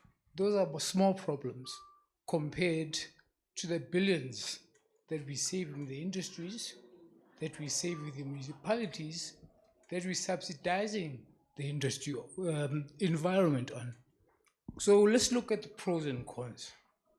What reclaimers also did was solve the problem of informality by organizing themselves into structures like the African Reclaimers Organization, which was close to impossible organizing an informal sector, thousands of entrepreneurs who did not want to be told and just wanted to work. That's it. So having an organized structure that would, I wouldn't say regulate, but that would have a way how to manage this informal sector and educate this informal sector. So after DFFE, we started having collaborations. UJ, we started having collaborations with the wide scale from all industries on how do we pilot registration. So before we started talking about registration in South Africa, we were already doing it. We already knew that when EPR is ready, how we are going to pay reclaimers. We are already in a process of doing a tracking system. We are already not just collecting, but characterizing the waste. We are already doing that. So what is needed is for everyone to actually look at what's happening, look how far the reclaimers have gone, and already we've started a process. We've started working with municipalities on everything, educating municipalities, educating residents. We've started solving problems of logistics. We've started solving problems of infrastructure. We've started solving problems that we foresee the future. Landfills are closing soon, and already we've started moving the workers from the landfills and giving them proper working conditions, and they can still be able to sustain their livelihoods and even earning more salaries. People complain about reclaimers on the road. We solved that problem and even went beyond that. Reclaimers would normally carry one bag and probably 200 kilograms a day. How we solved it is provide logistics, not only for the reclaimer to collect 2 or 3 bags, 600 kilograms a day, but also to go and be transported, safety, and actually start collecting, provide infrastructure for them to dismantle, characterize, and also access to market. So the solutions, we already have them. We've been anticipating this process to happen. So we can tell you how far we've gone. We are organized. We are in the process of making sure that we want to master the art of collection. And the only thing we need is assistance. Meet us halfway, because we have already started the process. We're working with Coca-Cola, working with Transform Unilever, working with World Bank. We're getting recognition internationally, but you don't know. We are doing a lot of programs that are making waves. The program that we're doing in Selby of integrating reclaimers into the formal waste management systems, those ideas are being picked up and replicated in Kenya, and we don't know. So let's look at what's happening on the ground, communicate with the people that are making things happen on the ground, and build on what exists. Instead of reinventing the wheel, you'll waste a lot of money, you'll waste a lot of time, and you will achieve minimum. Thank you. Thank you, Luyanda. I think that's brilliant. I think that quite often we are focused on new and shiny rather than building on what is in existence, especially when it comes to expertise. So thank you for that. So, Crystal, you've had some chance to think about it. We're super keen to have your thoughts. Why are you laughing? We need to know. Yeah. Yeah, no, it's a fair one, but so you asked the timelines on this proposed or review process. So for now, I can say it's fairly a new kind of a requirement, and I don't think the department has put much thought on how it's going to unfold the timelines and other things. But I'm just happy that the regulations now provide that provision to undertake that, unless Mr. Sibande would want to add, or if we do have the timelines and other things. But I'm just happy for now that we have the provision in the regulations that is going to allow such a review.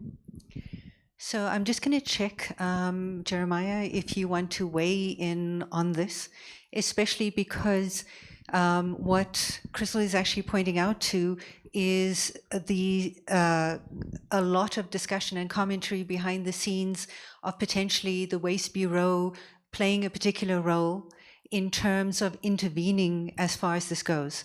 So is there anything that you could possibly add on your side as well, either on the question in terms of timeline or the requirements of when would you intervene, and also the potential role that the Waste Bureau could play in a process like this?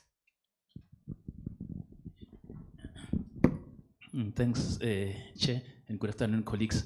I think my colleagues has said it quite well. We are guided by the regulations. There's nothing that we do outside of the regulations. But what I can say, in terms of the performance of the PROs, the regulations empower the department to revoke a registration if a PRO does not comply with the requirements in the regulations. It's there in the regulations, but now what we are doing, we are more like on promoting compliance, just like what Dirichi said.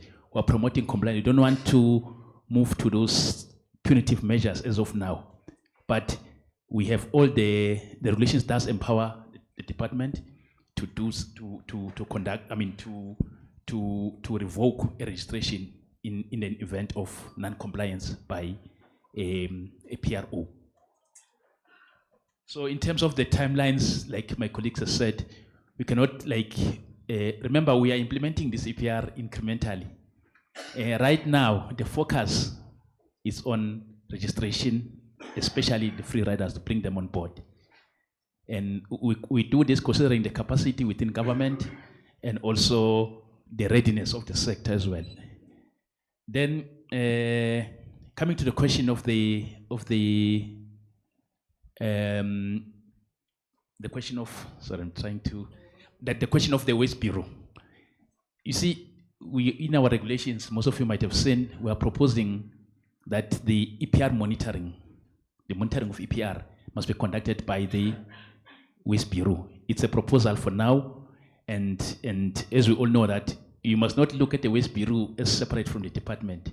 The Waste Bureau does the work of the department, it's not a separate entity altogether.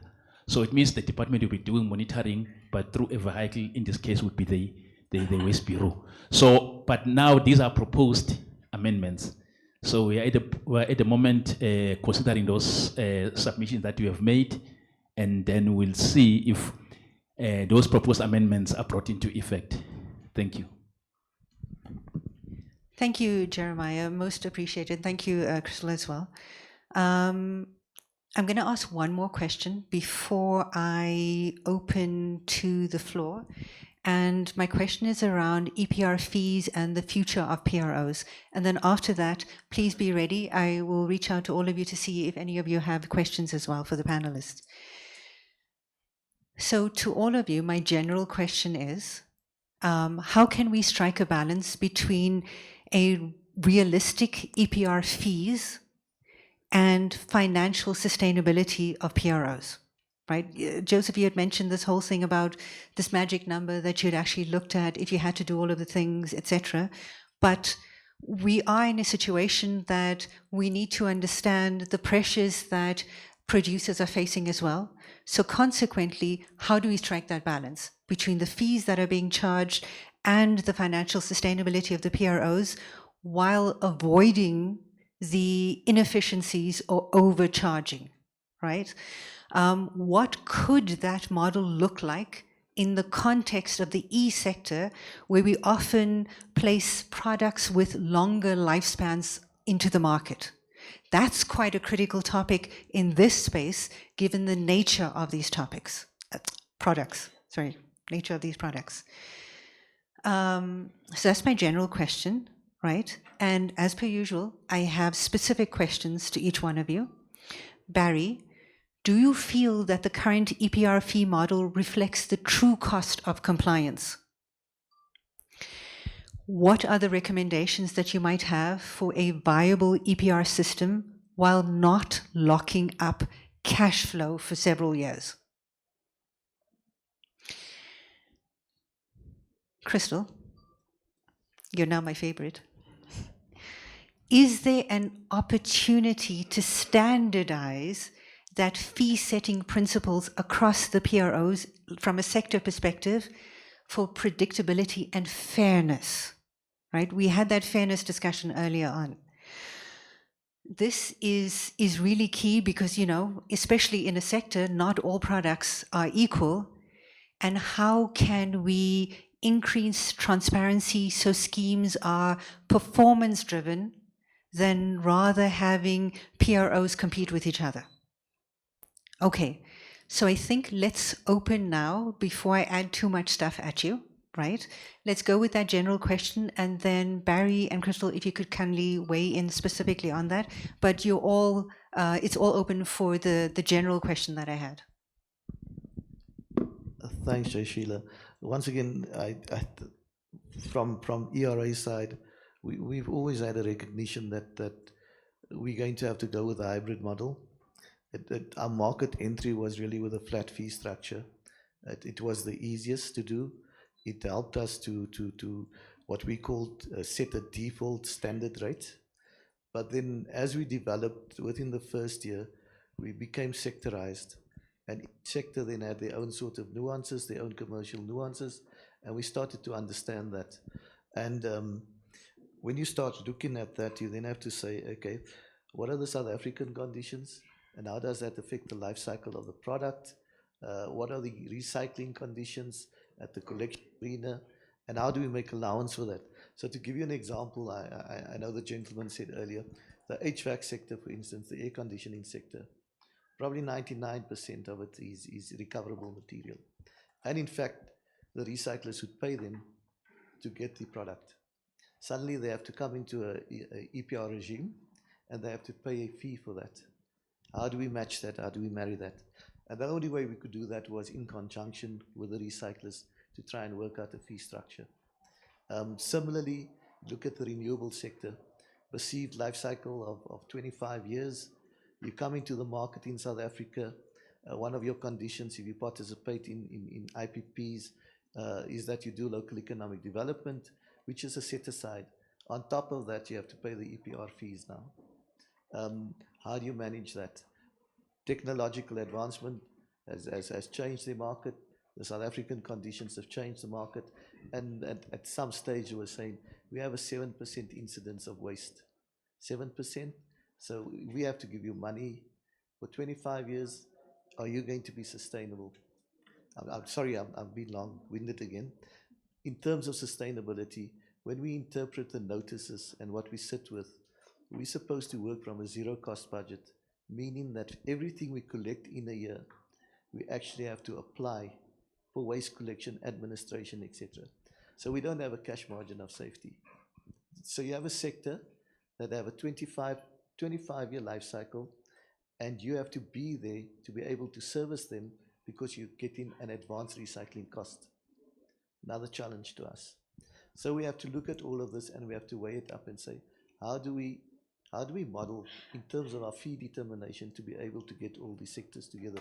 So what we've done internally is we've departed from the standard default rate with a view to try and get a model for each and every one.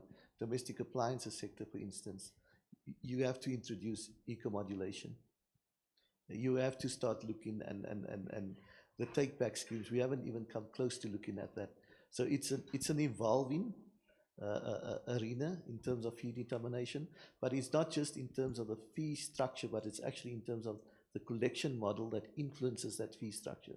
And then coupled to that, the overarching ethos of all these, everything within the scheme is that we have a national collection target that we have to reach, and each PRO has to take a percentage of that national collection target. So we have to do our budgets to be able to reach that target. Another factor, another variable that we have to take in our modeling. But importantly in all of this is, if you believe in three things really, is that we believe in diversion from landfill site, compliance in terms of environmental compliance, and then thirdly, that you're going to translate and embrace the values that is within the notices. Then you're able to do a collaboration attempt. The perceived competition between PROs is more a market reaction to people that don't embrace those values and don't translate the cost translation of the money into what it's intended for. I don't know. Shall I? No, I think you've addressed that well. You've highlighted the complexity behind that, but you've also highlighted one other thing, and that is that in this entire process, it's critical to have transparency in your EPR scheme so the producer members understand that evolving approach of where in the value chain you need to focus on as an example to be able to fulfill those targets. Barry? Okay, so when it comes to the EPR fees being, you know, reasonable, etc., in theory they should be, but the reality is we don't have enough data at this stage. So, you know, we have a fee per kilo, and then we have the targets, and it's the mismatch between the targets that makes it hard for us to understand what we're getting. So, to illustrate with an example, a product might agree that it's 10 rands a kilo to recycle it, okay, and we can understand that 10 rands per kilo makes sense. But if my target is to recycle 25% of what I've put on the market in the year, and I know that that's very high compared to what is actually coming in, that's where the mismatch comes, and then it becomes a subjective argument as well as a argument of what we're placing on the market and how long the product will last for. And this is where the data from a track and trace would come in and tell us, well, actually it's not 25% per year that gets recycled, it's actually 15% or maybe even 30%. Okay, and then when we do that, we can then understand what is really going to come in, and then you'll have a better ability to cost out per kilo based on the real volumes that are coming in. And I think the key to all this is and one of the advantages we have here in South Africa is, as my colleague at the end of the panel said, that the recyclers are working extremely well, right? They are moving product and have been doing for years before all this legislation came in. So the question is, how do we and at this point in time, there's a danger that we get set in our ways around the fees, and we don't start going, because if we can start moving forward in terms of recycling, we'll start to get more and more of that data. So, for example, if I take 10 rands per kilo at 25 units, 25% of that's 250 rands I'm going to pay. At the end of the year, let's say we only recycle 10. Okay, then I'm out of pocket for 15 for that year, but it writes itself the next year. Okay, so as long as we have a mechanism in place to write that, then we can move forward. So we course correct, and we could course correct on a quarterly basis, just like we would do in business when we do a forecast. We'll say, here's our forecast, this is what we're going to do, and it turns out our forecast was undercooked or overcooked, and then we readjust.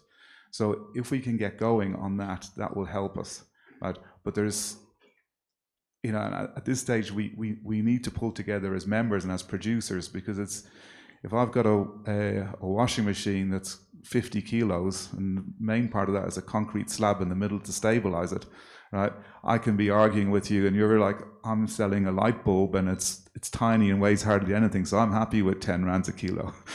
Okay, we have to get past that, and I think this eco-hybrid approach, which was introduced today, is going to be really helpful.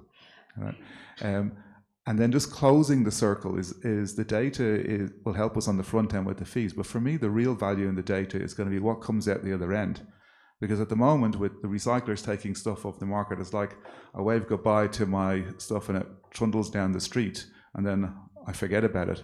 But as a producer, we can't forget about it. We need to find out where it really goes. Does it go into a landfill, or does it get recycled? And as I mentioned earlier, we are currently aiming for 50% of our materials to be from recycled. So that data is hugely valuable to us to know where we can procure recycled data. I've got colleagues in other industries who want to, in the plastics industry, and they struggle to source the right amount of recycled plastics to make their plastic products compatible or compliant for us to use in our manufacturing processes. So having that track and trace is going to unlock value on the other side of the recycling thing. So the recyclers will be able to then identify where they can sell this into a market that goes back into the chain again, and that's where we come full circle. So for me, that's where the EPR fee, when we get this right, the better. And I think we just need to iterate our way out of this, and we have the ability to maybe iterate quarterly instead of yearly. Thanks, Barry. I really like what you ended with that, because I actually had a discussion about that yesterday. Quite often when we're thinking about EPR, we're thinking about just collection and then recycling. We're not actually thinking about what happens to that recycled material, and is there a market that's being developed that can consume that material? And this becomes a very critical topic, particularly in a South African context where we are having a decline on manufacturing. So the question is, does it really have a place that it's going to, especially if we're landing up importing a lot of products? Thank you. Jonathan? Okay, so I'm not going to repeat what I already agree with what has been said. So to take a little step further, I'd like to maybe propose a very radical out-of-the-box idea, which might not seem practically feasible or even might seem dangerous, but actually the seed of the idea was sown by Barry in conversation, so I have to concede the authorship of the idea to the man on my left here. But Barry once told me months ago, when grappling with this question of fee determination and so on, he was saying, any normal organization has to have a strategy and a budget associated with that strategy. If your budget is X, why don't we develop a fee system where the members then divvy up and cut up that contribution to achieve your X as members? So for instance, if we say that in order to achieve the purposes of the EPR legislation for this year, we have a plan which involves all the elements put together: collection, tracking and tracing, digital infrastructure, everything, and that comes to 100 million rand for the year. If you have 100 members, I mean, they're not going to all pay the same, because there has to be some kind of put on market proportional contribution. That kind of arrangement will drastically reduce the amount per company, but still achieve the aims for which the laws are designed. So how that happens, I've got no idea, but it's a very interesting thought game, a proposition to consider, you know, because I think if ever it could be effected, it will reduce the cost per producer at the same time as empowering the implementing organizations to get on with the job. So that's an idea. And you with me, so that's the one thing. And the other thing Barry just mentioned now about iterating more often than just annually. So I think what we started yesterday was very important, in the sense that it wasn't just an inter-PRO alliance. It was the beginnings of a network of stakeholders in the ecosystem. And I think that's those stakeholders, from the reclaimers, the recyclers, the PROs, the academics, and so forth. That ecosystem needs to have a more systematic discussion for the evolution of these ideas and coming to consensus, because they are the ones who are going to be doing the job collectively. So I'm just making a kind of supporting comment that for the iterations to occur more regularly, we need to have that discussion, and not just within the PROs, you know, and including government, by the way. So that's me for now. Thanks, Jonathan. I think that's going to be an interesting thing that can be unpacked at another time in terms of your radical idea. But Crystal, let's hand over to you. Yeah, thanks, Chair. When it comes to transparent and fair setting of these EPR fees, I believe it is dependent on data. I had Barry there. He quoted something on the lack of data. So when you are costing or you are setting up EPR fees, you need to undertake the costing exercise. You need to know how much it will cost to collect the materials, how much will it cost to recycle it, and one of the things we've seen when we're reviewing these PRO performance reports, some PROs were should I say, complaining or had an outcry to say some role players in EPR life cycle, they withhold data, especially the recyclers. So the recyclers will withhold data, and in that it gives PROs a headache not to know how much they should budget for recycling, because now the recyclers, they will be citing the issue of competition, that they will withhold this data, and now that prevents the PRO to set up consistent or standardized fees to their producers, because now we start seeing differing fees set from one PRO to another for the same product. So it boils back to that, to unison, working together. So if every role player within EPR can understand that there should be this working together to ensure that this imported data is not withheld, because it is critical in setting up these fees. So that other specific question was on the issue of sustainable, was it sustainable water fees? So the overarching question was, how can we strike a balance between realistic EPR fees and financial sustainability of PROs while avoiding inefficiencies or overcharging? And what could that model look like in the context of the e-sector, where we often place products with longer lifespans on the market? And for you, the specific question was, is there an opportunity to standardize those fee-setting principles across the PROs from a predictability and fairness perspective? And you started to talk to that regarding data and data transparency. And then it was about, the final point was, how can we increase reporting transparency so schemes are performance driven rather than having PROs necessarily compete with each other? That last point is the first point was brilliant in terms of we need that data, right? So 100% supportive of that.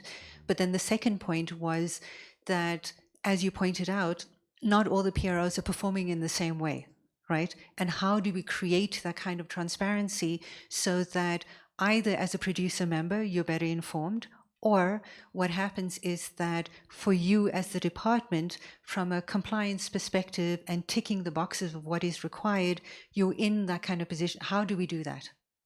And can we do that? Yeah, on these, I think I will start with the renewable industry. You see, they will produce a product that it will enter a market now, but its lifespan, it comes to 10, 20 years. I think that one, I think there are talks that perhaps we should create a trust fund to say when, because the manner in which the regulations are developed, when you put a product on the market, you should also pay an EPR fee for it. So it doesn't matter whether it has a long lifespan or a short lifespan. So immediately when you put it on the market, you must also pay an EPR fee for that. But in order to avoid the issue of perhaps in the long run you find a PRO becomes bankrupt and it needs to be dissolved and other things, those liquidated in terms of business terms. If these PROs may create a trust fund to ensure that should liquidation and other things happen, there is a fund to manage that product when it becomes waste at a later stage. Perhaps other things, will you be able to assist, Mr. Sibanda? I see you were taking note. It was a very long, generic question. I do promise you that after this, we're going to go to the audience. Jeremiah, is there anything you wanted to add? He just needs a mic.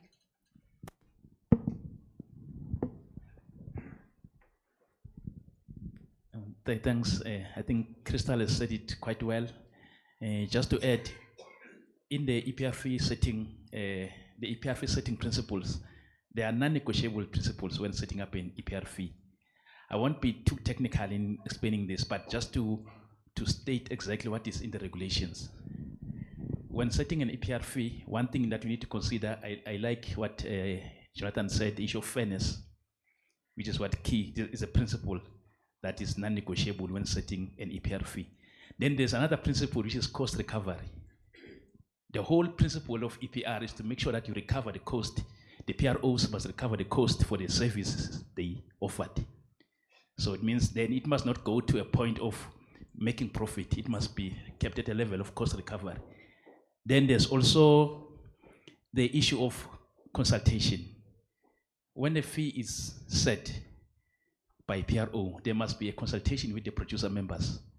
And not consultation for the sake of consultation. A consultation must result in a consensus where the producer members who belong to that particular PRO would agree to the fee that that particular PRO is proposing to the department. Because why I'm saying this, we have a situation where we receive a lot of complaints from producer members to say, we're paying so much to the particular PRO. But the question is, there's nothing we can do because as the department, we're not involved during those consultations. All that we're interested in is that all that we know, and we were of the view that a consultation has happened between the PRO and the producer, and that the submission that is sent to the department is a product of a consultation. So now, if then there's some complaints by producer, this tells us that a key principle was contravened, meaning consultation was not done adequately. Then again, lastly, maybe just to state that what we're seeing also in the regulations is that when you an EPR fee that has been consulted with members must then be published in the website of that particular PRO. So that meaning any producer can go to the website of any other PRO and look for a particular EPR fee for a particular product. If product A feels that a PRO and this PRO is charging me so much for that product, I mean, it is within their right to go for a product or go to a PRO that offers maybe an affordable or reasonable fee for that product. We've created that environment, but we don't want this government to get involved in those negotiations and between the PRO and the producer. But all we're doing, we've put these systems in place so that there's fairness in the process. Thanks.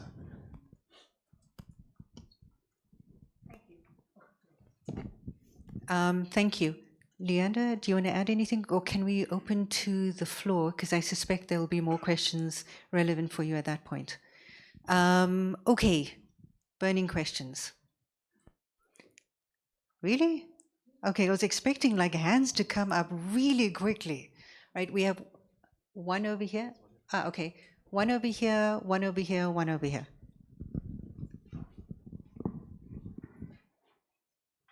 If you can state your name and organization before your question, please. Sure. Hello, everyone. I was just trying to check my time to see if it's morning or afternoon, but I'll just start by saying hello to everybody here. My name is Lucille, and I am from IWASA, which is the EPR Race Association of South Africa. Very interesting discussion happening and some very interesting remarks from the panel. I've got a lot, almost 2 pages worth of notes here, so I'm going to try and summarize and just highlight some of the key issues. We've been talking about transparency, we've been talking about fairness. Joseph has raised the spirit behind the EPR regulations, but I'm still not quite clear on the role of the department in terms of supporting harmonization with the collection systems. Earlier, the DDG did speak to the South African Waste Information System. And of course, we know we're working with targets, and there are multiple PROs working towards what is a sector target. I think what is challenging for us and what hinders our collaboration is that we don't know the current status quo in terms of our performance collectively against those targets. I believe that would be a fundamental point for us to begin conversations around the collection system, because we need to understand, based on the data that is available, what are we achieving? Are these targets realistic? Are we overachieving, underachieving together, collaboratively? And if that is the case, then we need to then discuss further on how to harmonize the system. That's my first point. Secondly, about the EPR fee determination, so there is a guideline, and I think there was a consensus around the room that the hybrid model is probably the best approach for now. IWASA, working with multiple waste streams, including paper and packaging, I think we've had the advantage of seeing how these various models work for different waste streams. And there's some examples with the paper and packaging, we've been able to apply a flat fee. However, when it comes to triple E, it's a little bit more complex. And I think something that we're also missing in this conversation around setting a fair fee is the life cycle assessment. We know that the life cycle assessment is also part of the regulations for producers to comply with in terms of regulation 51K and L. And without the evidence or data that we're able to extract from the life cycle assessments based on the segmentation of the product categories themselves, it puts us in a difficult position to be able to allocate and determine a relevant fee. And so we have to go through this consultation process with our producers, but it's happening on an individual level, just to ascertain the relevant data that we need around, firstly, segmenting these products within the triple E notice, and then assigning the relevant fee through an eco-modulation model that would apply. So those are just my remarks in terms of that. And lastly, I think what I'd also like to highlight is that with regards to the trust fund, I think PROs, I was quite confused by that remark from Crystal, because we do know that currently we are receiving almost a advanced recycling cost. But there is increasing pressure from the department within a 12-month cycle of review to spend the whole budget without actually making provisions for any advanced recycling that comes in the future. So I think that there is some miscommunication, which is causing confusion around how do we set up the framework for advanced recycling that will come into play later. Later on in this evolution of the EPR scheme. So those are just my 3 remarks. Thanks. Thank you, Lucille. You've raised some really critical topics that definitely need some unpacking so that we can get some clarity on that. But I think one of my main takeaways is the emphasis from everybody in terms of the fact that we need data for decision making, and that is how we will get to the principle of fairness. Good afternoon, everyone. It's Alex here, Alex Kremer from ERA. I think I'm going to put my foot in it a bit, but I'm going to I'm going to go for it here. I think one of the big factors that we haven't considered is legacy waste. Everybody's focusing on place on market, current value of product, but I think the consideration of legacy waste is a huge aspect of what we need to be looking at. We can be looking at it across the board from triple E and from lighting, because we hear the same stories across all sectors that say our product is going to last as long as they say it's going to last. We know that, but we are having to deal with now. And I think that's a big part that we need to look at. The other part to it is, and if I can take a page out of Luanda's book in this, is that when we look at the EPR fee structure, methodology, and the different sectors, we're already doing it. So we've broken our sectors up within ERA, as to say within triple E, there's the renewable sector, there's the medical sector, there's ICT, and so we go on, and everybody has a different fee structure because we've taken the approach of consulting. So let's just be mindful of, yes, there's the challenge, and Jonathan's comment of the radical approach is a great approach because we're already doing it. So like I said, it's not that I want to put my foot in it, is we're already doing it. I think those are just the 2 comments I wanted to make. Thank you, Alex. I think the point in terms of the legacy waste is well considered. It is something that comes up quite often in terms of stockpiling, etc. So that's noted. And then in terms of your approach as far as sector segmentation, that was actually the question that I was having in terms of the transparency, in terms of the performance of the schemes to make better decisions. So we have one question here, and then we have one question over here as well. Please go ahead. Hi there. Michelle Morris from Webb Wenzel. We're here on behalf of Apex, but we do work with a number of producers in the market as well. I think there's lots of questions, but I'm going to sort of stick to probably the most important one from a producer perspective, and that's to focus on the EPR fees. And I guess it's probably going to be a bit of a prickly question, but you can't get away from those at this point. So I think just to go back and do a very quick recap of, in a sense, what we've said today. The DDG said, we don't dictate how you determine your EPR fees. Crystal has said it's the job of the PROs to make the system work. And sure, fair enough, that is true. Mr. Sibande has said that complaints given to the department by producers indicate a lack of consultation. But I think there is another dimension to all of this, which is that there is this lack of communication, or I guess a challenge of communication from producer through PRO to government and back. And I guess this is the prickly part of it.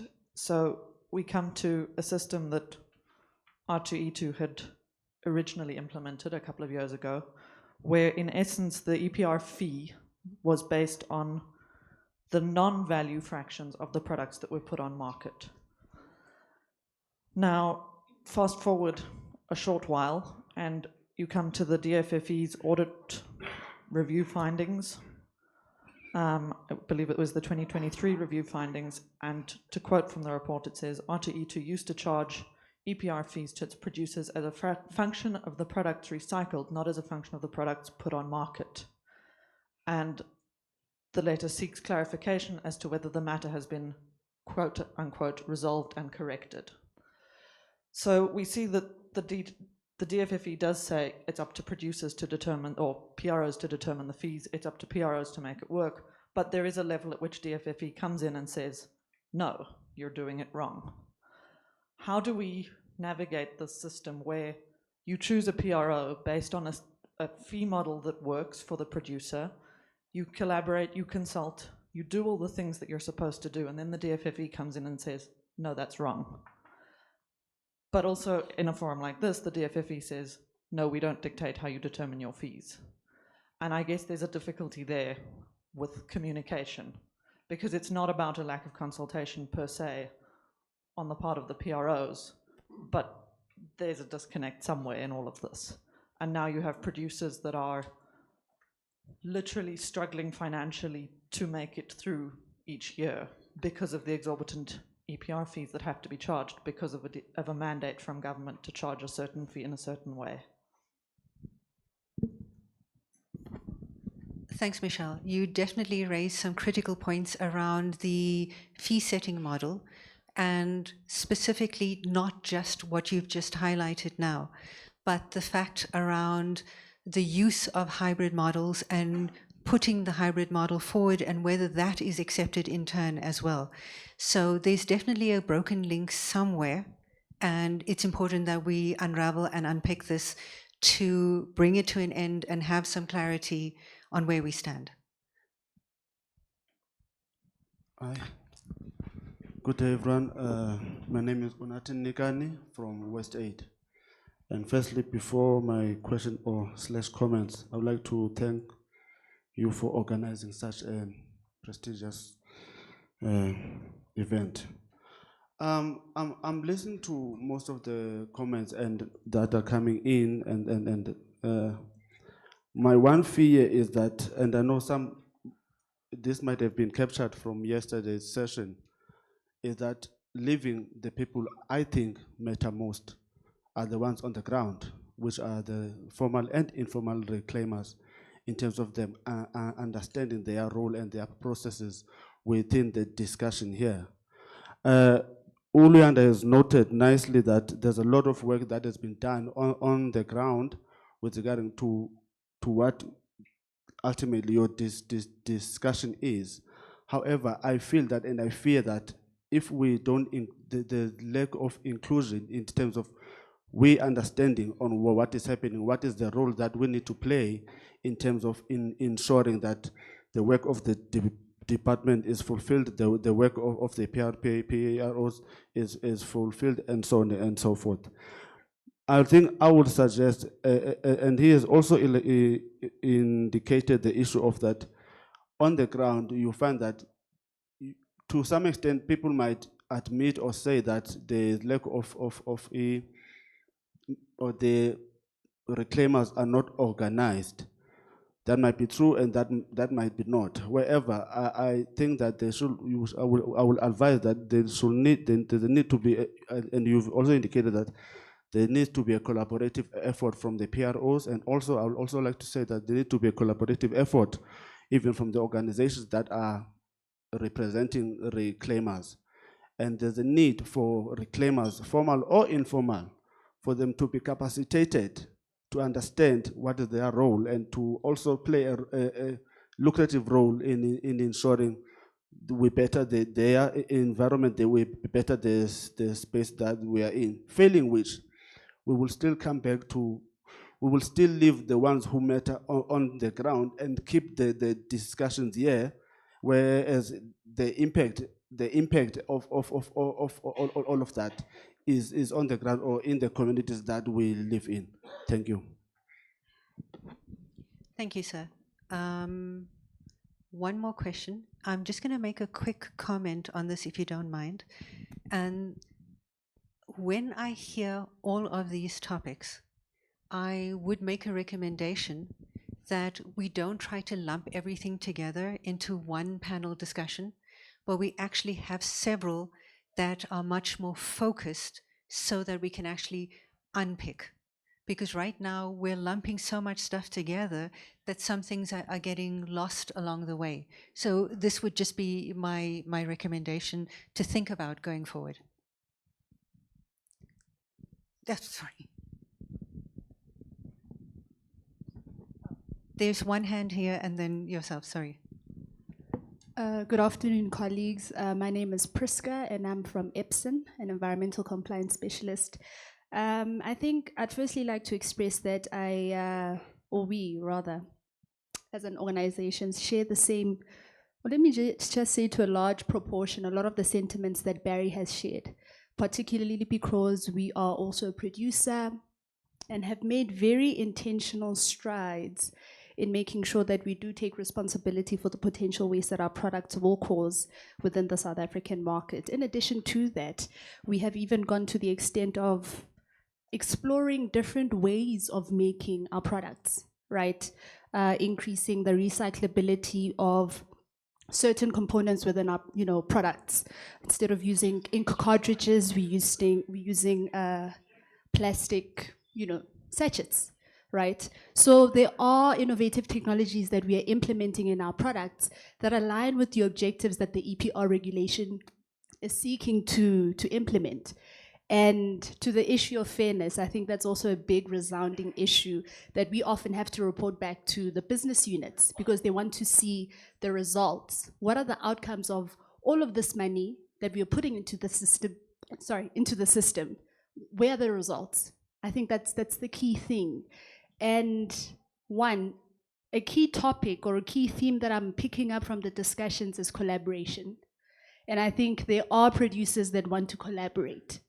And I think, in my opinion, and in my observation of what has been discussed today, is that there is a great expectation from the department, I think, in terms of playing their role, and perhaps to speak to the point that Lucille made about creating spaces and systems for producer organizations to come and to have those discussions so that they work collaboratively, so that we can see the impact that we want to see as producers in making sure that this regulation is actually being implemented as it should, right? There's an expectation as well on data, and this is where my question comes in. Does the department have a system in place, or have you started perhaps exploring ways of making sure that we have access to the data that we need in order for us to be able to see what is actually happening? We need the data. Are there systems in place? Are you devising an approach to make sure that we get the right data so that we can then start devising mechanisms and systems that will make this thing work? We want to make this thing work. There are organizations that want to see this work. And I think people want to be a part of things that work. There's a lot of things that are not working. We've discussed those quite extensively today. But do we have a way that we are going to collect the data that we need to be able to know what is happening? Thank you. Thank you so much. Really critical points raised from a producer who's going through it, especially taking those necessary steps around the life cycle part of it. And we don't have enough time to have those discussions, especially in that kind of situation. That's that eco-modulation dream that we have. And there are producers who are already taking steps in that direction, and the recognition that's needed to this. Yeah. So mine is not necessarily a question. Because I'm the department, I sort of facilitate the environment for things to happen. I think I want to put the issues that Michelle raised in context, because when I say EPR fee determination, you as the producer, together with your PRO, you decide. We have set rules for you, boundaries. It's in the regulations. It's not to say you can just, but it needs to be informed by what is in the regulation. The how part, I'm saying we don't dictate, but we've given you a guideline such that if you don't have any guidance on it, at least a guideline is a start, such that we don't send out a wrong misperception that it's like a free for all out there. But you know, you have boundaries in terms of what are the considerations to inform the fee, and the regulations gives you all that. For example, I think the issue of fractions and so on is just but one of the examples that give you that. One of the programs that this administration, the GNU that came in, was to also put a spotlight on e-waste, and taking this e-waste campaign also in rural and peri-urban areas. It's led by our Deputy Minister Swartz. We even struggle to bring PROs together. I like it when Lucille says, no, we need the department to provide a facilitation. Just to say come and be part of an awareness campaign, it becomes a big issue for the department to coordinate. And we've set up this regulation such that we facilitate, but even just for a day, it becomes a headache. Yes, we are a department, we want to facilitate that, but I just want, for PROs to mature very fast, because otherwise we are losing it. And it will impact on us as a collective when it comes to the review. Simple example, we are saying you need data, you need information. The reports are out there. The intention, I think Jerry articulated very well. These reports were not meant to be secret, classified.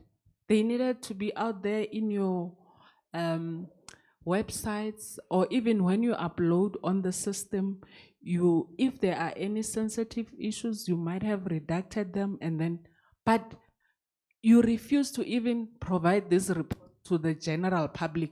Now people have to come to the department, we have to go through you see, the capacity within the department, even to do transparent work, becomes an issue. I'm saying, let's start with ourselves. You are a PRO, are your performance reports available to the public? Another PRO, for them to engage with you on your fee or on your performance, is your reports out there, or they have to go through a buyer process? Because if we don't encourage transparency for simple things we won't even come together to talk, because PROs, they come here and say they are collaborating, but in essence, they are not even talking. This issue of competition is stifling progress. So I'm saying we just need to, get it to another level in terms of maturity. If it has to come to a force by government, of course you will not like it, because we'll say this multiple PRO system is not working. Because even if we try to say, let's come collaborate, it's not coming through.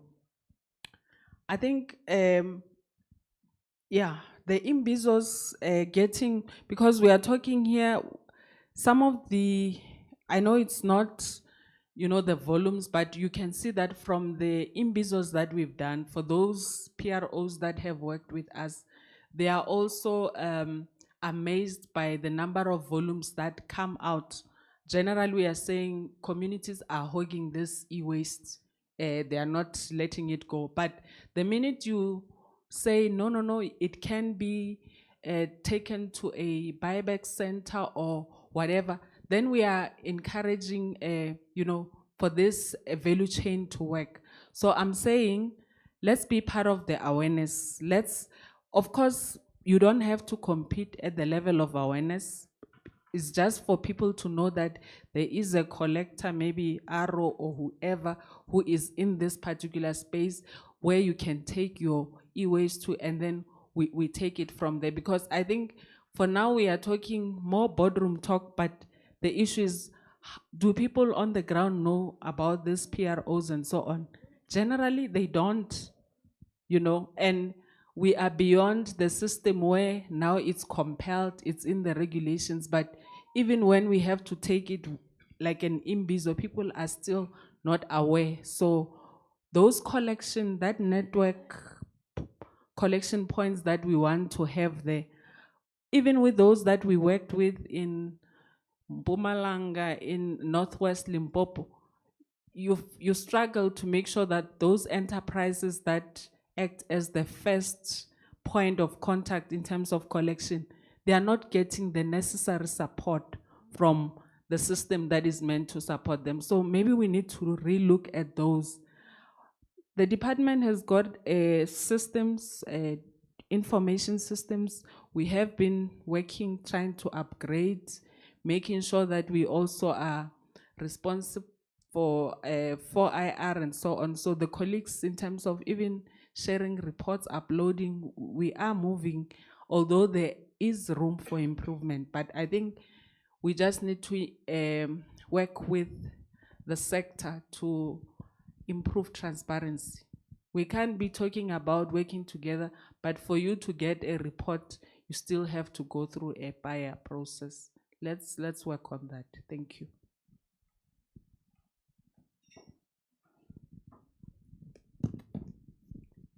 All right. I hate to do this, but we've run out of time.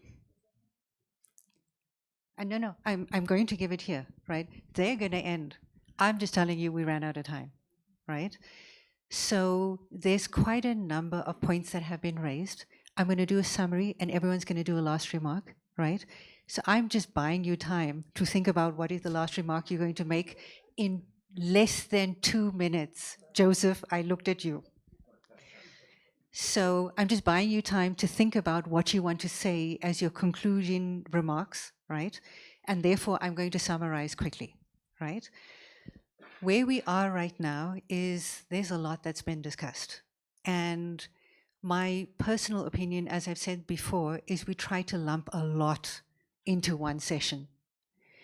We need more sessions like this, more focused sessions like this, so that we can unpack each topic.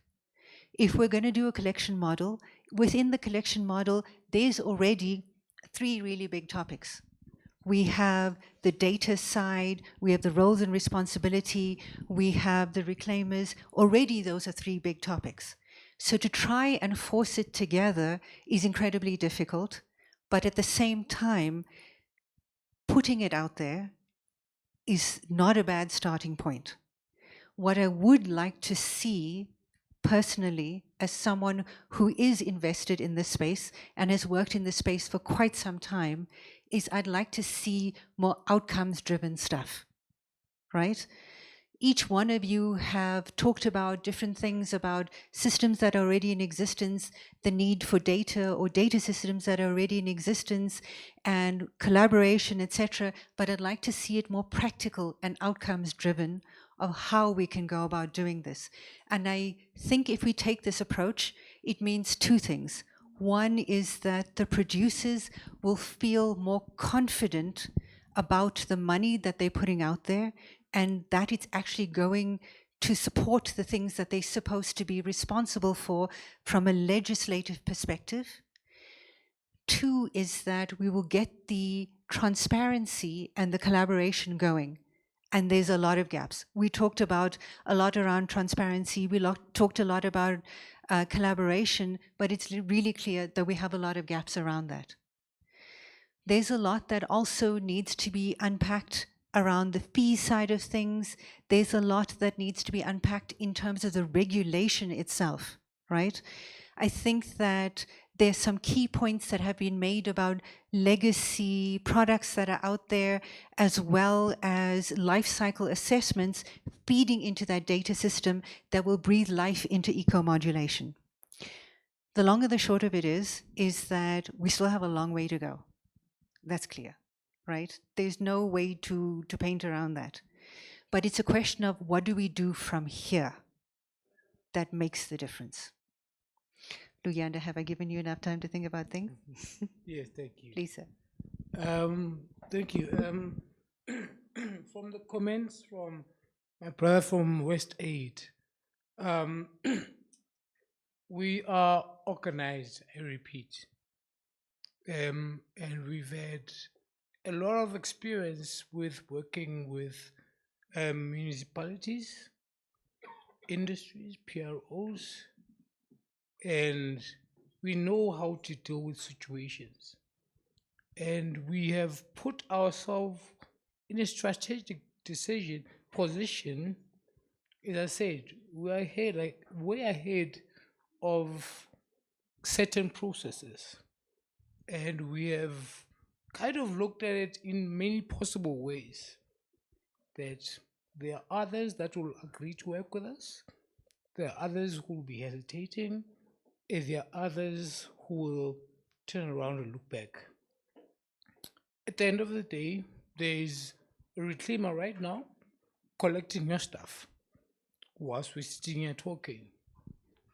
The government, the FFE, doesn't really know how to crack the whip as yet. We've managed to find solutions with the plastic PROs, not in a harsh way, but we managed to find a way to work around PROs.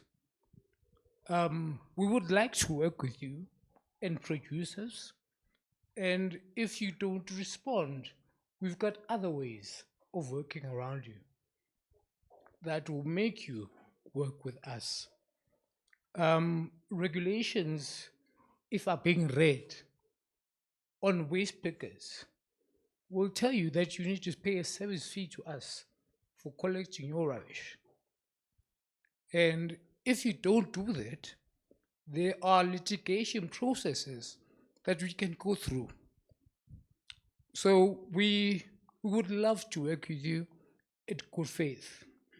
We've made many pilots of many solutions, and they're archived, sitting down, and we're more than willing to share with you so that we can build on it. There are municipalities that are coming on board, Mohale City, Kuruleni, and we are making traction.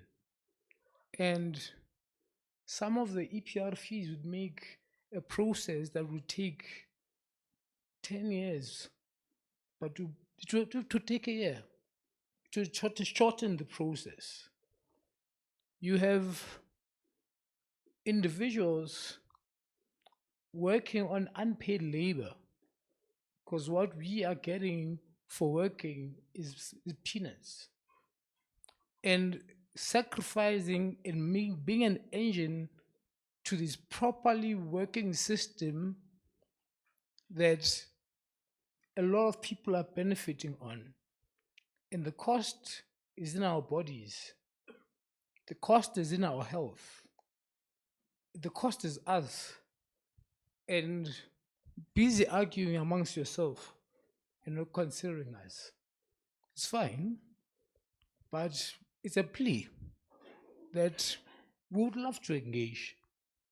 But if we don't engage, there's other options.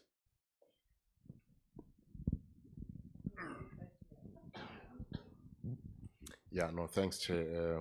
I just want to thank DDG for addressing addressing what Mish has raised. But in addition, Mish, I just want to say, when I say the setting up of fees, it's a PRO's role. It doesn't mean we got no role to play, because as the DDG has alluded, we work within the confines of the regulations and the guideline, the APR fee determination guideline. Mr. Sibande has outlined clearly the issues that we consider, or the factors that we consider when PROs are setting up fees. So the issue of transparency, openness, and fairness through consultations, as well as the last one, the most important one, the net cost recovery there. So when you work within the confines of all these things, the regulations and the guidelines, you still need to submit to us, because we play the role of a referee, so to say. So we need to check if you've complied with those confines or those requirements that are set. So when you read out that finding, it was us playing that referee role to say, no, you didn't consider the net cost recovery when we were setting up the fee. And then the issue of, going back to Lucille. Yeah, Lucille, if you believe that if through us publishing the performance of each PROs for you to see how are you doing in the sector target, because the sector target is a collective target for all PROs. If you believe that will assist, definitely, I think, without any hesitation, I think that can be done. Yeah, but management is here, we can. But another thing is that issue of advanced recycling funds and trust fund. I think I'm also confused, but I think in the interest of time, if we're going to have lunch, if there will be a provision of lunch, I will assist. I'll request the assistance of my colleague, Mr. Sivan, and then we can discuss that aspect at greater length during lunch. And lastly, because we're wrapping up, I just want to thank R2E2 as well as ARU for organizing this. I think it's a very good step towards what we're talking about, that PROs, producers, and all role players should work together to ensure that there are no data glitches. If a PRO or a producer is looking for an information, perhaps from government or their PRO, it shouldn't be a hassle, or a recycler for that matter. I think this is a good platform where all of us come together in one room and discuss the elephant in the room. So big up to this first type of a platform. Thank you. Okay, thanks, Crystal. I really don't have much to say at this point, I'm afraid, because everything I'm thinking of saying should be concluding remarks, which I will be making at the end. So I'd rather not sort of occupy the space, except to say that obviously we all agree on the question of implementation. All of our discussions the loose ends that we've created and the unresolved issues and some of the resolved issues which we are clear about, which need to be implemented. All those need to be attended to practically in the days, weeks and months ahead. So my only appeal is that in my view, this meeting should have happened 2 years ago.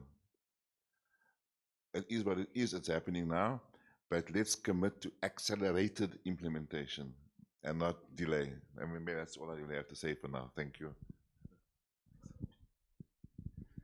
Thanks. To sort of sum up from my point of view, I would take the military saying, which is the map is not the territory. So I think we all have our own maps. So we have a political map from the department, and then when we talk to the PROs, they have more of a geographic map. And then as we get to producers, it's more of a satellite image. But the territory is on the ground, and it's where the recyclers are. So I think it's it's an obligation on ourselves to look at our maps, but also to look down and try and see the real territory and see what's going on. My map might say to me, there's fridges last forever and they never get recycled, and all these landfills are filled with other products, nothing belonging to me. But if I go down and look at the territory, I'll see that that map is not 100% correct, and that's what we need to do. Thanks, Barry. Jay Sheila stole some of my thunder, but my closing thoughts are very simply, every cent that's paid to a PRO is fiduciary money and should be treated as such. And in ventilating the notices, the questions that we ask internally is, it's one thing receiving the fund. Now what we're going to do with it? And once we've answered that question, we go to the next question. So what? What happened? What's the impact of that? And if all of us could just do that in our collaboration, we'd get somewhere very fast. Thanks. Thank you very much. I just wanted to leave you with one last thought, and that is that let's commit to taking this dialogue forward in a structured forum. Whether it is through the industry forums that we talked about, whether it's with DFFE or whatever it is, let's take it forward. And the last thing is for me to say thank you so much to all of you, to our panelists, to our audience, for your time and your commitment in terms of shaping a circular future for South Africa. Thank you so much, everyone. Enjoy lunch.